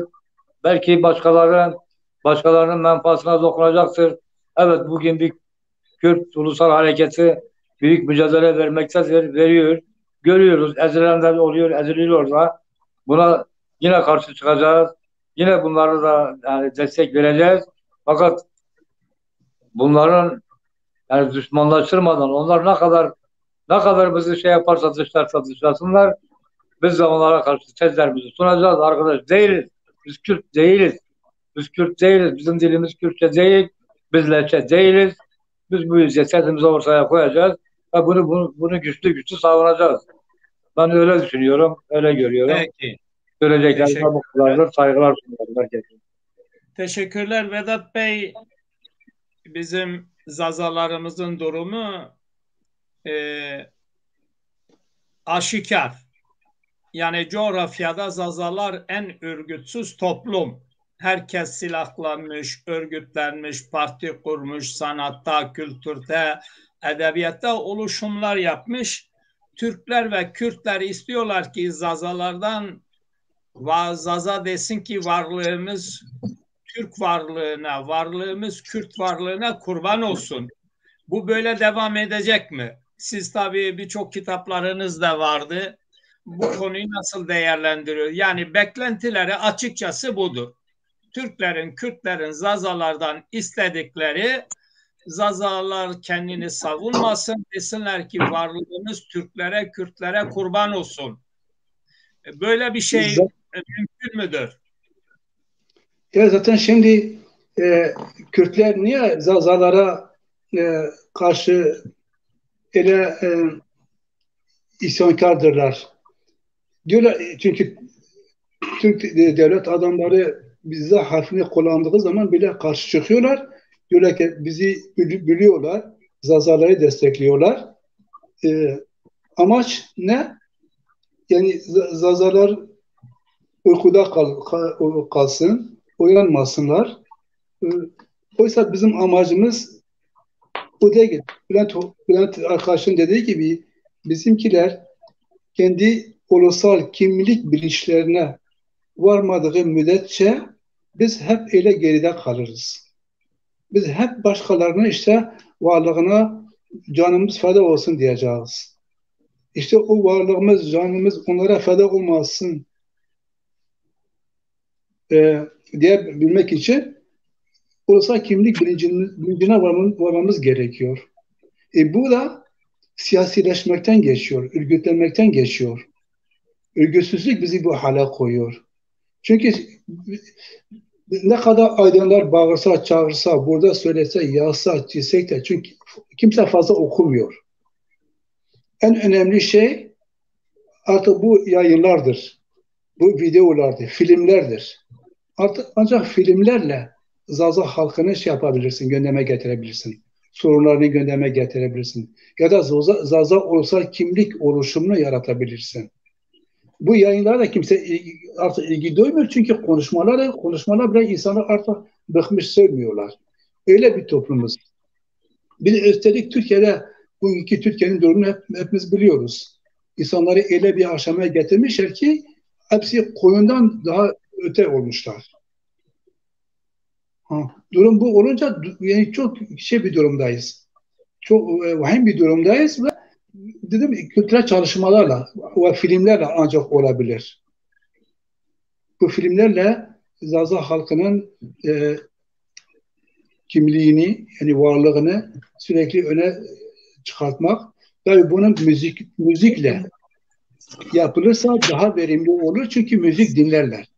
Müzik dinlendirildiği zaman o filme de bakılır ve orada ulusal kimlik oluşur. Yani ona rağbet gösterilir. Fakat yazılara kimse rağbet göstermiyor. Biz konuşuyoruz. Ben görmüyorum burada. Şimdi ben belki de 2-3 kişi bakıyor ya bakmıyor bizim bu konuşmalarımıza. Şu anda 11 kişi izliyor. Valla bir rekor. Oysa diğerlerine bakıyoruz adam davul zurna çalıyor, yüzlerce kişi izliyor. Yani bak fark buradadır yani. Onun için Zaza aydınları, Zaza sanatçıları özellikle bu sanat alanına önem vermelidirler ki olsa kimlik bilinci gelişsin, yaygınlaşsın Zaza halkı içerisinde. Yoksa durumumuz kötü yani şey olmuyor. Çünkü Kürtler güçlüdürler her alanda. Hem kültürel hem siyasi ve hem coğrafik olarak. Güçlüdür adamlar ve sürekli propaganda yapıyorlar. Ve üstelik Vedat Hocam, özür dilerim ama Kürtlerin neden bu kadar güçlü olduğunu da söyleyeyim ben. Yani güçlendirilmiştir. Çünkü tabii. Son kalan düşmanlaştırılacak ulus devletten sonra son kalan Kürtler olduğu için, özellikle onlarla düşmanlık sürekli tırmandırıldığı için güçlendiriliyor bir taraftan da. Etki tepki meselesi. Zazalar ise yok sayılıyor. Tamamen inkar ediliyor. Yani hiçbir mücadelesi, hiçbir konumu kabul edilmiyor. Yok sayılıyor. Bugün de Kürtlerin Zazaları tanımamasının sebebi de bundan kaynaklanıyor. Yani tek tipçi, tek din, tek dil, işte böyle tek ulus diyen devlet anlayışı bu sefer Kürtlerle beraber bir değirmen oluşturmuş, bütün azınlıkları, bütün farklılıkları orada öğütüyor. Burada da Zazalar da, yani Zazalar Kürtlerden ve Türklerden eskidir bu coğrafyada. Yani bu bilim söylüyor, tarih söylüyor ama bugün ne yapıyorlar? İkisi beraber bu düşmanlıkla beraber, bu savaşla, bu kavgayla beraber aynı zamanda birlikte bir ortaklıkla var yani. Görülmez bir ortaklık da var. Ne yapıyorlar? Bizim coğrafyamızı yok ediyorlar. Bizim kültürümüzü, bizim dilimizi inkar ediyorlar. Ya adamlar zaten devlet öyle yapıyor ki şimdi diyorlar devlet bizi parçalıyor. Devlet parçalar tabii. Devletin görevi nedir? Tabii. Evet. Kendi ülkesini korumaktır. İleriyi görebilmektir. Bunu başarabilmek için devlet hem Zazaları hem Kürtleri kendi kontrolü altına almak istiyor. Kendi kontrol altında yönetmek istiyor. Hı. Ve istediği yere getirip ama Kürtlerden o kadar korkmuyor devlet ya. Zazalardan korktuğu kadar Kürtlerden korkmuyor devlet. Tabii çünkü Zazalar farklı inançlara sahiptirler. Evet. Ondan dolayı korkuyorlar. O yüzden merkezi devletler asırlar boyunca hep Zazalara soykırım yaptı. Aynen. Tabii.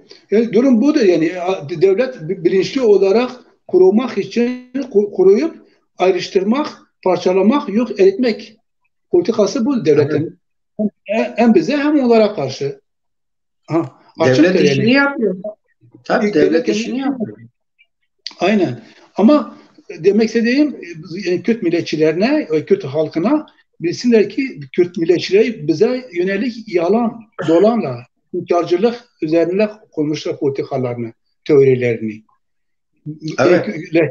Bizi lehçe göstermek, evet. Türkiye Cumhuriyeti'ne hizmet etmek demektir ya. Düşünebiliyor musunuz? Asıl proje odur, evet. Asıl hizmet odur. Şimdi Zazacılara Zazacılık diyorlar, işte proje diyorlar, itham ediyorlar, suçluyorlar. Evet. Yok siz projesiniz falan ama asıl proje bir ana dile lehçe demektir. Tabii, aynen. Bir ulusu kendi altına alıp onun ölümüne sebep olmaktır. Bir ana dile lehçe demek o ana dilin ölümüne sebep olmaktır. Bunun günahını, vebalini siz çekeceksiniz. Tabii. Yani siz de özgür olamazsınız. Bu halinizle siz de özgür olamazsınız. Evet, Vedat hocamız şöyle dedi ki Zazaları tanıtmak için film ve müzik yapmak lazım. Bunlar hani genel doğrulardır fakat Zazalardan bağımsız yürekli sanatçılar hemen hemen yoktur. Yani bunu da açık söylemek lazım. Çünkü en güzel Zazacayı seslendiren belirli kişiler, bunlar güce tapıyorlar. Yani kimin güçlü televizyon basını varsa, kimin parası çok varsa, örgütlülüğü varsa oraya enterge olmuşlar. Orayla çalışıyorlar. Yani bunun içinde bu müzik güzelcene türkü söyleyen müzik aynı zamanda Zaza müziği bile Zazaları asimileye neden oluyor. Yani diyelim ki Türklerin, Kürtlerin yayınlarına baktığımız zaman onlar bir takım panellerde, bir takım festivallerde Zaza sanatçılarını para karşılığından getiriyorlar. Onları Zazaca söylüyorlar. Zaza insanları da onları izlemek için ya orada Zazaca var diyor. Farkına varmadan o partilerin yemi oluyorlar. Yani bu da işin başka bir durumunda. Tabii her şeye karşın güzelcene Zazaca belgeler, filmler, müzikler, diziler olmalıdır.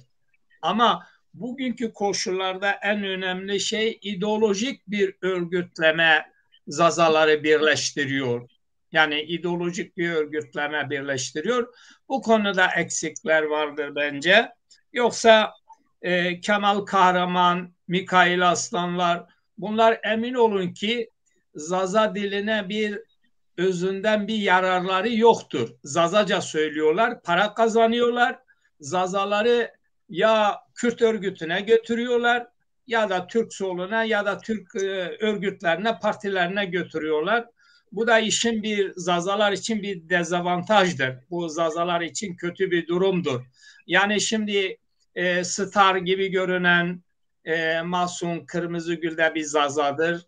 Efendime söyleyeyim Mikail Aslan, bu diğerleri Ferhat Tunç, bunlar hepsi Zaza'da ama Zaza halkı için ortaya çıkmıyor. Oraya çıktıkları zaman ya Kürtçe sloganlar ya Kürtçe ya da Türkçe sol örgütlere ya da sağ örgütlere hizmet ediyorlar. Bunun için tabii fikrim, düşüncem yani bu insanlarımız güce tapıyor.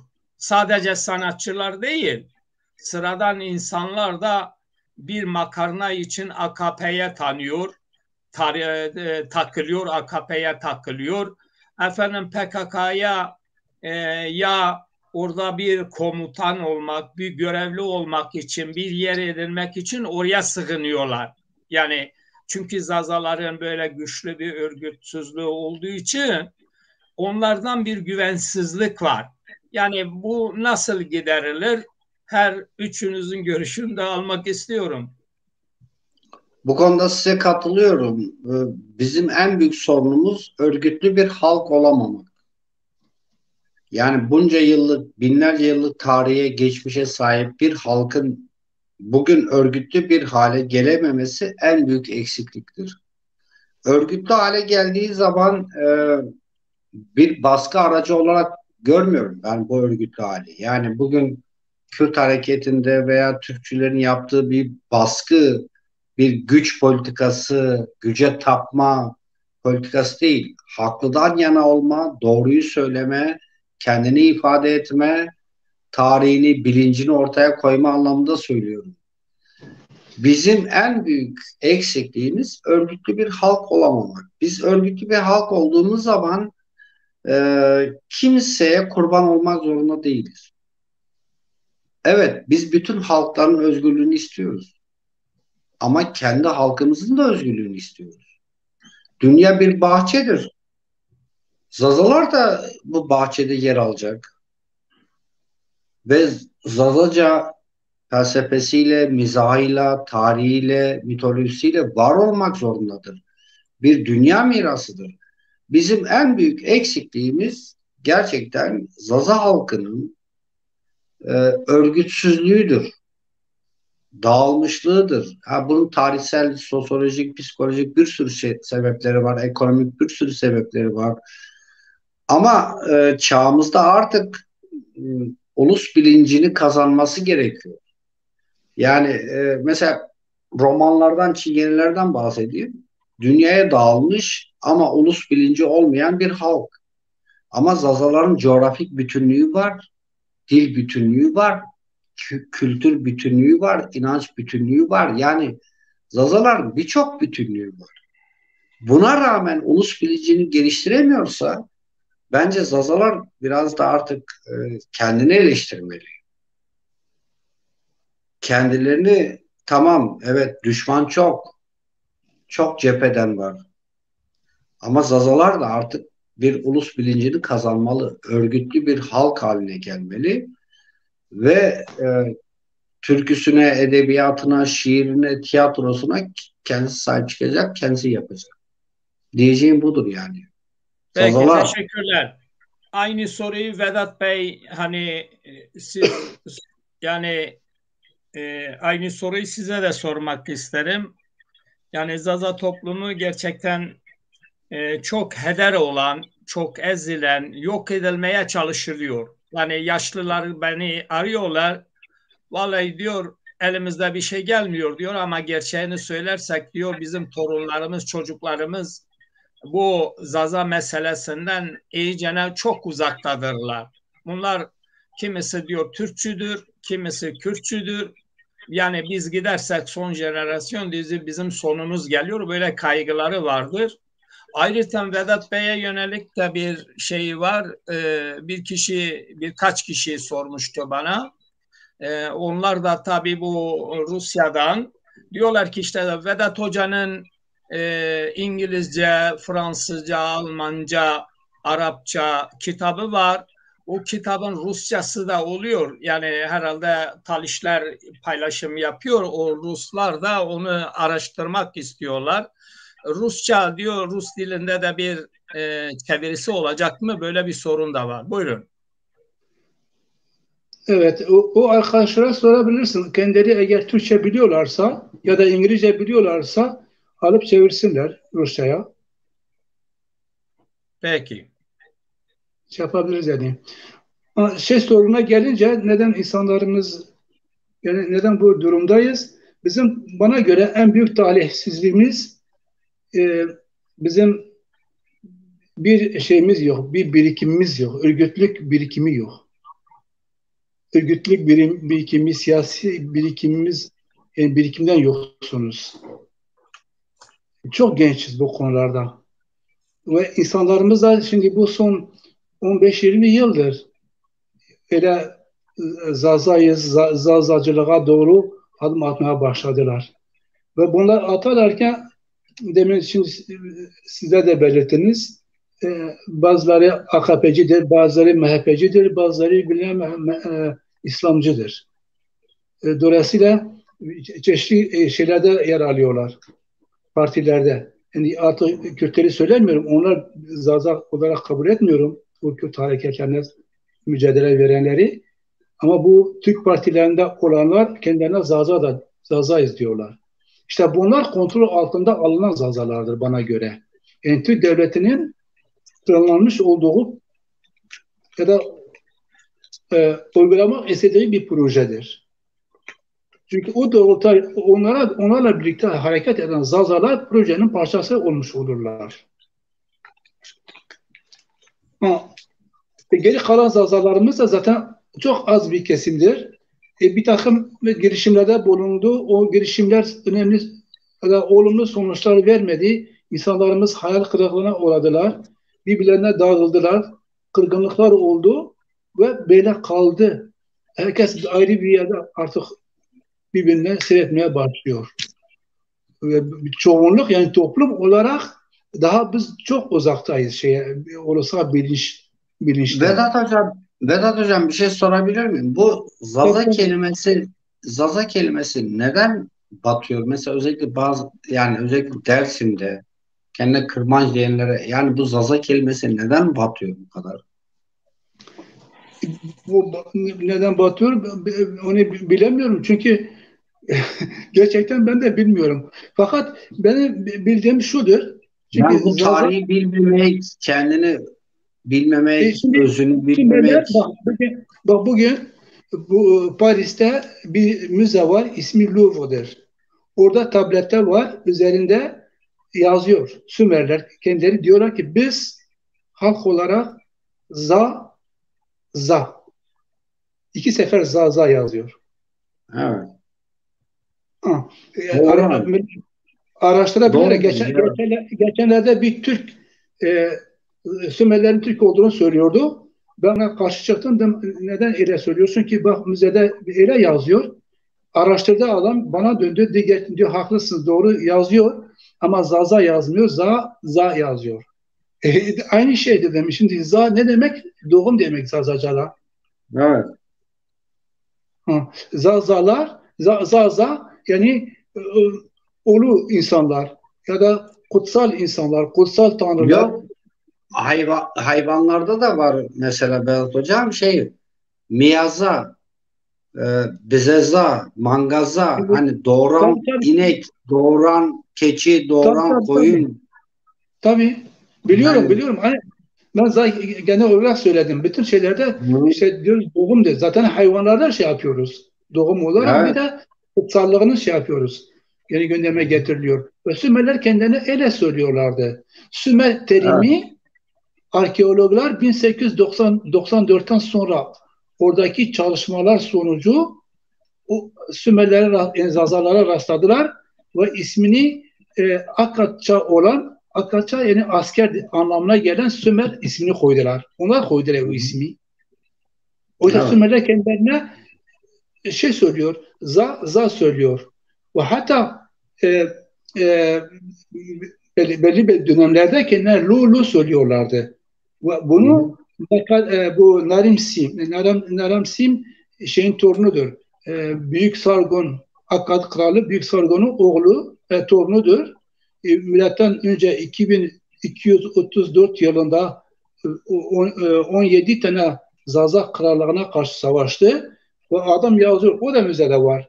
Diyor ki işte ben savaştım, bu kadar insan öldürdüm, Lululardan bu kadar ganimet ve bu kadar insan götürdüm esir olarak. Yazıyor yani, ona hepsi tabletlerde yazıyor. Biz yani kafamızdan şey yapmıyoruz, öğretmiyoruz. Hem Lulu hem Zaza. Sümerlerin asıl ismidir. Hı hı. Sümerler Avrupalı arkeologlar o ismi koydular oraya. Evet. İşte Zazalarımızın en önemli şeyi kendi ulusal kimlik bilincine varmaları, o da tarihlerini bilmeden geçer bana göre. Tarihini Evet. bilmeden o ulusal bilince varamıyorsun. Çünkü tarihte görüyorsun ki Zaza halkı ne kadar benim zulüme uğramış, ne kadar sürgünlere gönderilmiş ya da kıyımlara maruz kalmış, öldürülmüş, yok edilmiş, inkar edilmiş. Sen bunu gördüğün zaman ulusal bilincin gelişir. Ve kendi ulusal bilincine varırsın. Ulusal kimlik bilincine varırsın ve kimliğini savunursun. Kendinden Evet. savunursun. Kişiler savunmalı. Yani dışarıdan söylenilmemeli. Kişi kendisinde olmalı bu cevher. Bu da yani okumaktan, tarihi bilmekten geçer. Bugün internet üzerinde rahatlıkla araştırıp Zazaların ne kadar kıyımlara uğradığını görürler. Tarafsız okusunlar. Görecekler. Hamide aralarını okusunlar. Yeter ki Hamide aralarını okusunlar. 1514 yılında Osmanlı-İran Savaşı'nı okusunlar. Burada savaşanlar kimlerdir? Görünecek. Evet. Evet. Biz Bugün dersimin %90 Zazaca konuşuyoruz. Zaza şehridir. tabii Yani yani neredeyse Zazaların başkenti. Yani tabii. bugün ama bugün Dersim öyle bir konuma gelmiş ki yani mesela Kürt milliyetçiler Dersim diyor bizim kırmızı çizgimiz. Hakkari için demiyor. Zagros için demiyor. Tabii demez mi? Bilmem yani ama Dersim için bunu diyor. Niye diyor? Bunun sosyoekonomik temelleri var. Bunun birçok temelleri var. Yani bunu halka anlatmak lazım. Yani Şimdi Tabii. aborjinleri nasıl öldürdüler? Kızılderilileri nasıl öldürdüler? Zazalar da öyle öldürüyorlar. Çünkü neden? Evet. Topraklarına el koymak, halkını iş gücü yapmak. Yani bunu bu şekilde de açıklamak lazım. Ekonomik nedenleri var, sosyolojik nedenleri var. Şimdi geldiler, kondular, yani çöktüler resmen ve ne yaptılar? Bizim sularımızı, bizim dağlarımızı, bizim insan gücümüzü, bizim hayatımıza el koydular. Şimdi Ee, şeye bakmak lazım. 1514'ten sonra Zazaların Dersim dağlarına ya da Erzincan, Sivas dağlarına neden gittiler? Oraya bakmak lazım. Diğer Zazaların diğer Zaza, gitmeyen Zazalar neden gitmediler? Ve sonradan onlar nerelere yerleştirildiler? Oraya evet. bakılmalı. Gitmeyenler Bu, Sünniliği kabul ettiler ama verimli topraklar onlardan alıp Kürt beylerine verildi. Kendileri dağların yamaçlarına gönderdiler. evet. Dersim dağlarına, Erzincan, Sivas'a gidenler onlar teslim olmadılar. Ve Ovalardakiler başka, dağdakiler başka oldu. tabii savaştılar ama o olumlu topraklara demin Hamit Yoldaş da belirtti. Dedi ki Erbil'den adamlar getirdiler. Kürt beylerini getirip orada bey yaptılar. Zazalar da ulema yaptılar. Hı hı. Yani ırgat, işçi olarak Evet. çalıştı, köylü olarak ama başına getirdi Kürt'ü koydu. Ama Dersim'de de Çemişgezek, Pülümür, diğer Elazığ bölgesine kadar bütün o tarafları hepsi Kürt beylerini getirip koydular. O verimli Ama topraklara şunu başardılar Vedat Hocam. tabii. Kırmanç kelimesini yerleştirdiler, başardılar. Kırmanç kelimesini gerçekten çok acı bir şeydir. Yani hani köksüz, topraksız, maraba, ikinci sınıf vatandaş. Kırmanç yani Dersim'in, Koçgiri'nin yani Zazaların diyelim. Zazaları kırmanç yapmaya çalıştılar. Evet, evet. Yani O e, doğru. Ama kırmanç demek ben demek kelimesi istediğim çok üzücü bir kelimedir. Çok acıklı bir kelimedir aslında. evet. Yani Zaten kötü bir kelimedir. evet, Yani şeyden erkeğin cinsel organından bahsediliyor. Kör. evet, Hı. Dolayısıyla kötü bir kelime. Fakat ben demek istediğim Zazalar dağlara sürülürken o zamanki Osmanlı devlet adamları dediler ki bu adamlar dağlarda kalsınlar. Biz ovaları alalım, verimli toprakları işgal edelim, bu Kürtlere verelim. Bu adamlar dağlarda birkaç yıl sonra açlıkta ölecekler. evet.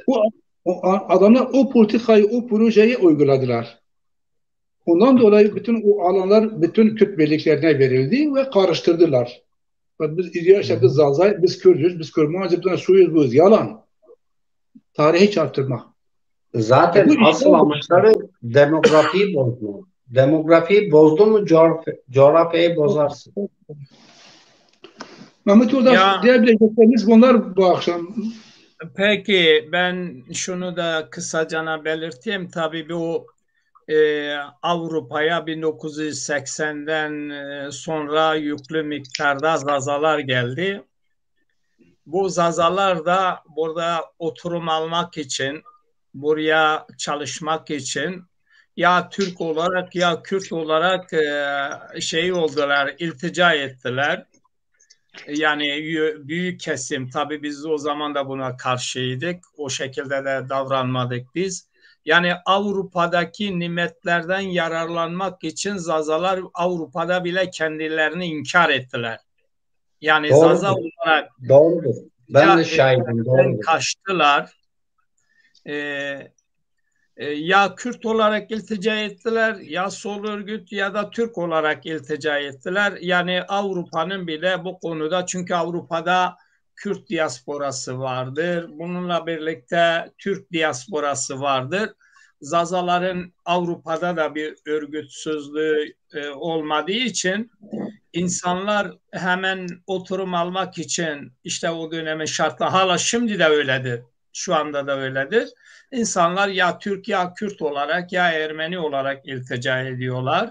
Burada kendi kendini inkar eden zazalar hem yurt içinde var hem yurt dışında. Bunlar çok tehlikeli bir potansiyeldir. Yani bazı küçük çıkarlar için bir insanın kendini inkar etmesi, kendini yok sayması, eski toplumlarda da işte hali bir söz var, diyor ki ağanın malı gider, fakirlerin de canı, mürivanın yani o ağanın, kölelerin canı gider.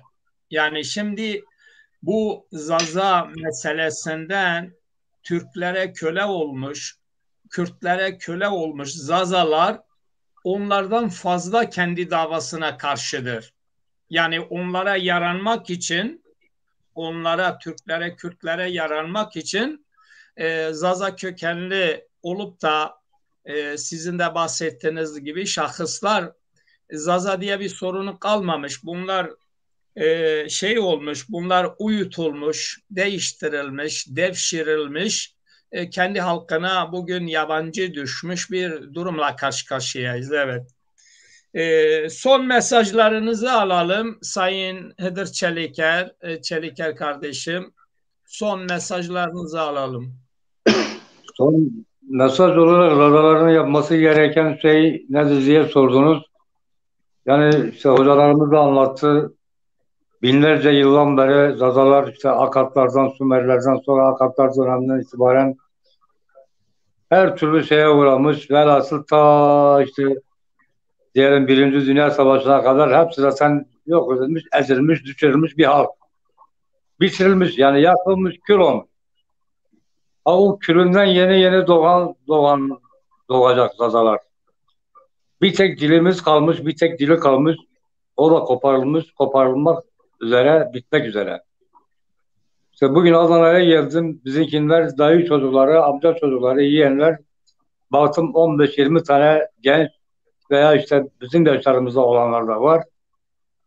30 yıl önce bir düşündüm. Aynı cemaatin babaları tek kelime Türkçe konuşmazken sohbetlerde bugün baktım saatlerce bütün sohbetler Türkçe.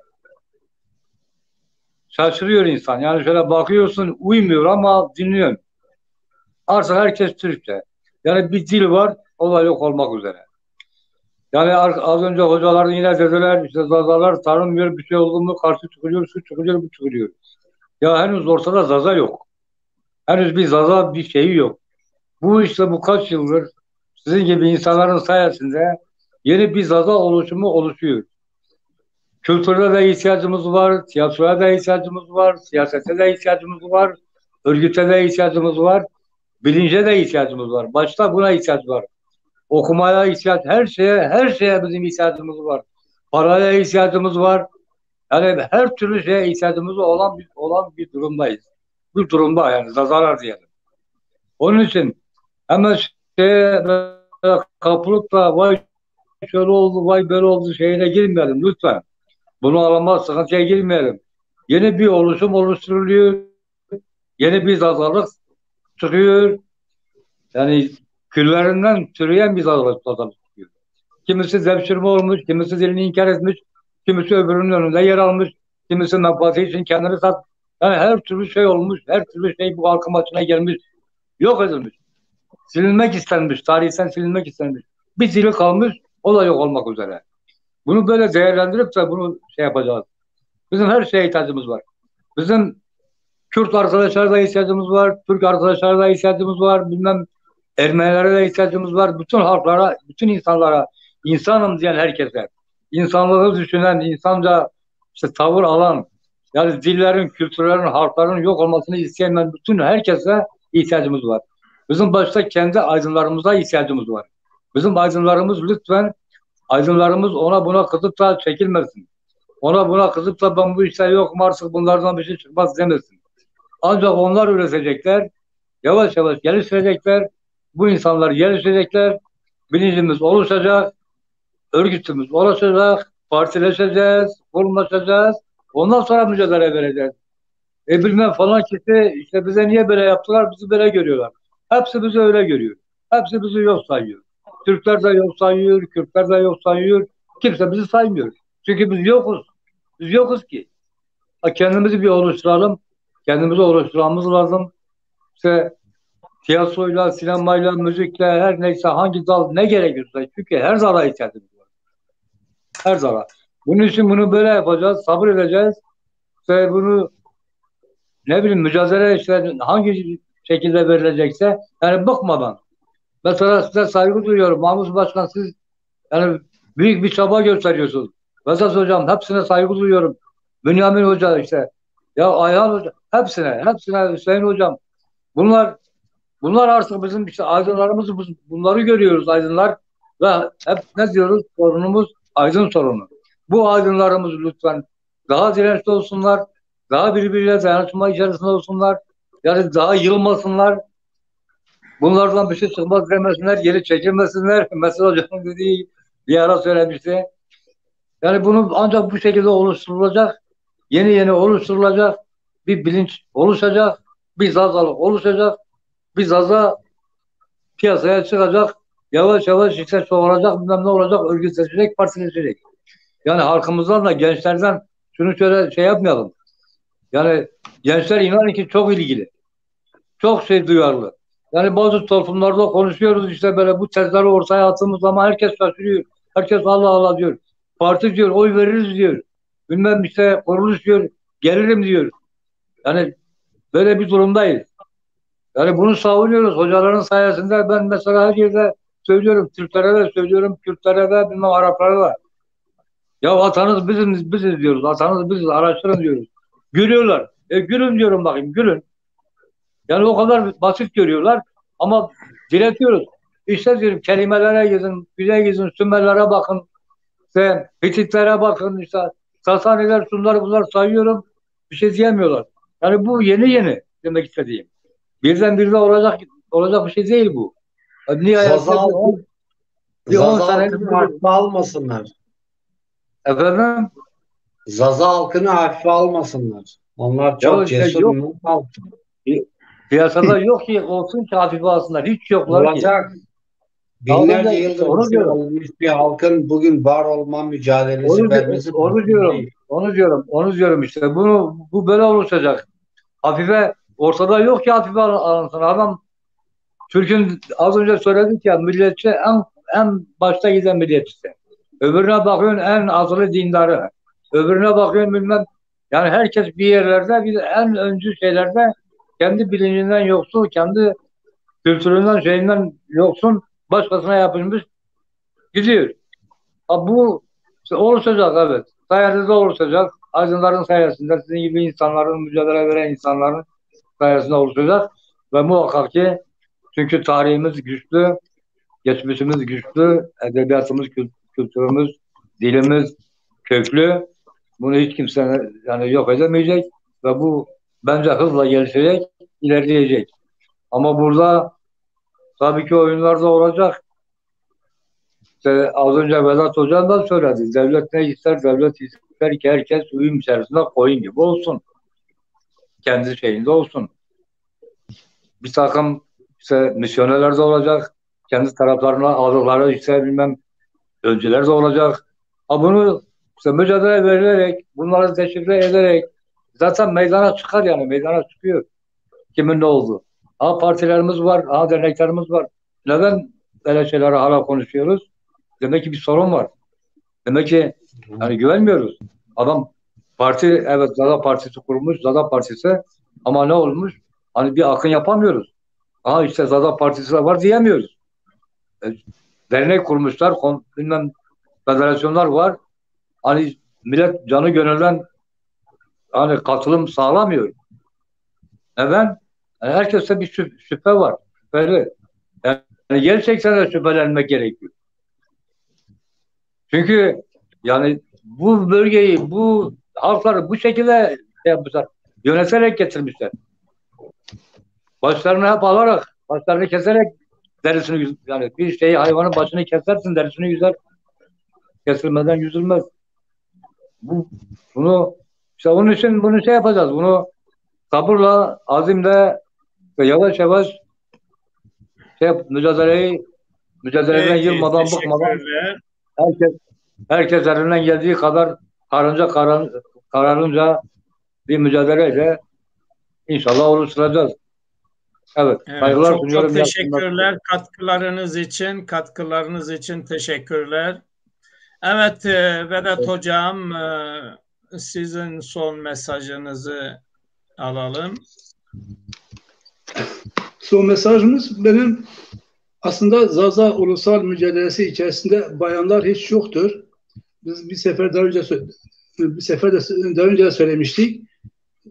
Bu yokluk bizim için büyük bir dezavantajdır. Evet. Gerçekten bayanlar olmuş olsaydı belki Zaza ulusal kimlik bilinciyi belki biraz daha hızlı bir şekilde yayılırdı ve katılım daha fazla olacağını tahmin ediyorum. Evet. Sürekli Mahmut Yoldaş, sürekli sen şimdi insanlarla ilişki içerisindesin. Şimdi bazıları kendilerine dış ilişkiler sorumlusu unvanını takmış ama aslında ilişkiler sorumlusu sensin. Sen herkesle ilişkiler geliştiriyorsun. İki tane bayan bul, sorumluluk alsınlar. Onlar ilişkileri yapsınlar. Yani örgütleme yapsınlar. Ben de topu Bülent'e atayım. Ben çok girişim yapıyorum. Kadınlar genelden korkuyorlar. İşte beyim rahatsız olur diyor, müsaade etmez diyor. Bende çok arkadaş var. Bazıları da işte İstanbul'da kalıyor, Zaza'dırlar. Diyor ya ben Avrupa'ya gelirsem diyor, tabii herkesin bir hesabı var. Avrupa'ya gelirsem diyor, orada size destek olacağım diyor. Ama burada sıkıntılar var diyor. Bir şey zoraki yok. Gönüllülük temelinde bu olması lazım. Tabii birçok teklif de yaptık. Bazı Zaza kadın sanatçılarımız var. Bunlar 40 sene önce çaldığı türküyü hala oradan ayrılmamıştır. Yani özgürlük türkülerini çalıyor ama orada ayrılmamıştır. Hala diyor ki efendime söyleyeyim 40 sene önceki kaldığı yerden devam ediyor. O konuda herhalde biz başarılı değiliz. Bir de Bülent'in görüşünü alayım. Ben tabii Vedat Hoca'ya katılıyorum bu konuda. Sonsuz katılıyorum. Kesinlikle. Yani bu dünyada kadınsız hiçbir şey olmaz. Ne devrim olur, ne ulus hareketi olur. Hiçbir şey olmaz. Gerçekten hiçbir şey olmaz. Ne yemek pişer, ne ev temizlenir, ne hayatta olur. Doğru diyoruz. Doğru diyoruz. Zaza ulusu için de kadınlar olmazsa olmaz. Ulus bilincinde kadınlar olmazsa olmaz. Şimdi ben de mesela Zaza konuşuyoruz evde. Bazen Almanca çalışıyoruz. Ben yeni geldim ama Zaza konuşuyoruz. Bazı kelimeler var. Mesela bugün bir örnek vereyim. Keleze, hani bu erkek tekenin şeyleri vardır. Ee, Evrimleri vardır. Bijek, bijek, keleze. Ondan sonra en yaşlı hali var. Onu bulamadık o kelimeyi. Şimdi onu sorduk. Şimdi düşünün yani bir keçinin erkeği yani tekenin 4-5 evrimi var ve Zalıca ismi var bunların. İşte onun üzerine durduk. Kadınların olmadığı hiçbir yerde ulusal bilinç olmaz. Bu bir gerçektir. Çünkü ben ana dilimi anamdan öğrendim. Benim annem bir tek Türkçe cümle kuramaz. Kuramaz. İmkanı yok. Benim en büyük şansım o. Ne kadar zonuko kasikan savta muhakara. Muamık Türkiye bir sonra Nişya Mektep Türkiye'nin zonana ben onun sayesinde öğrendim. Benim en büyük çeşmem, kaynağım anamdır.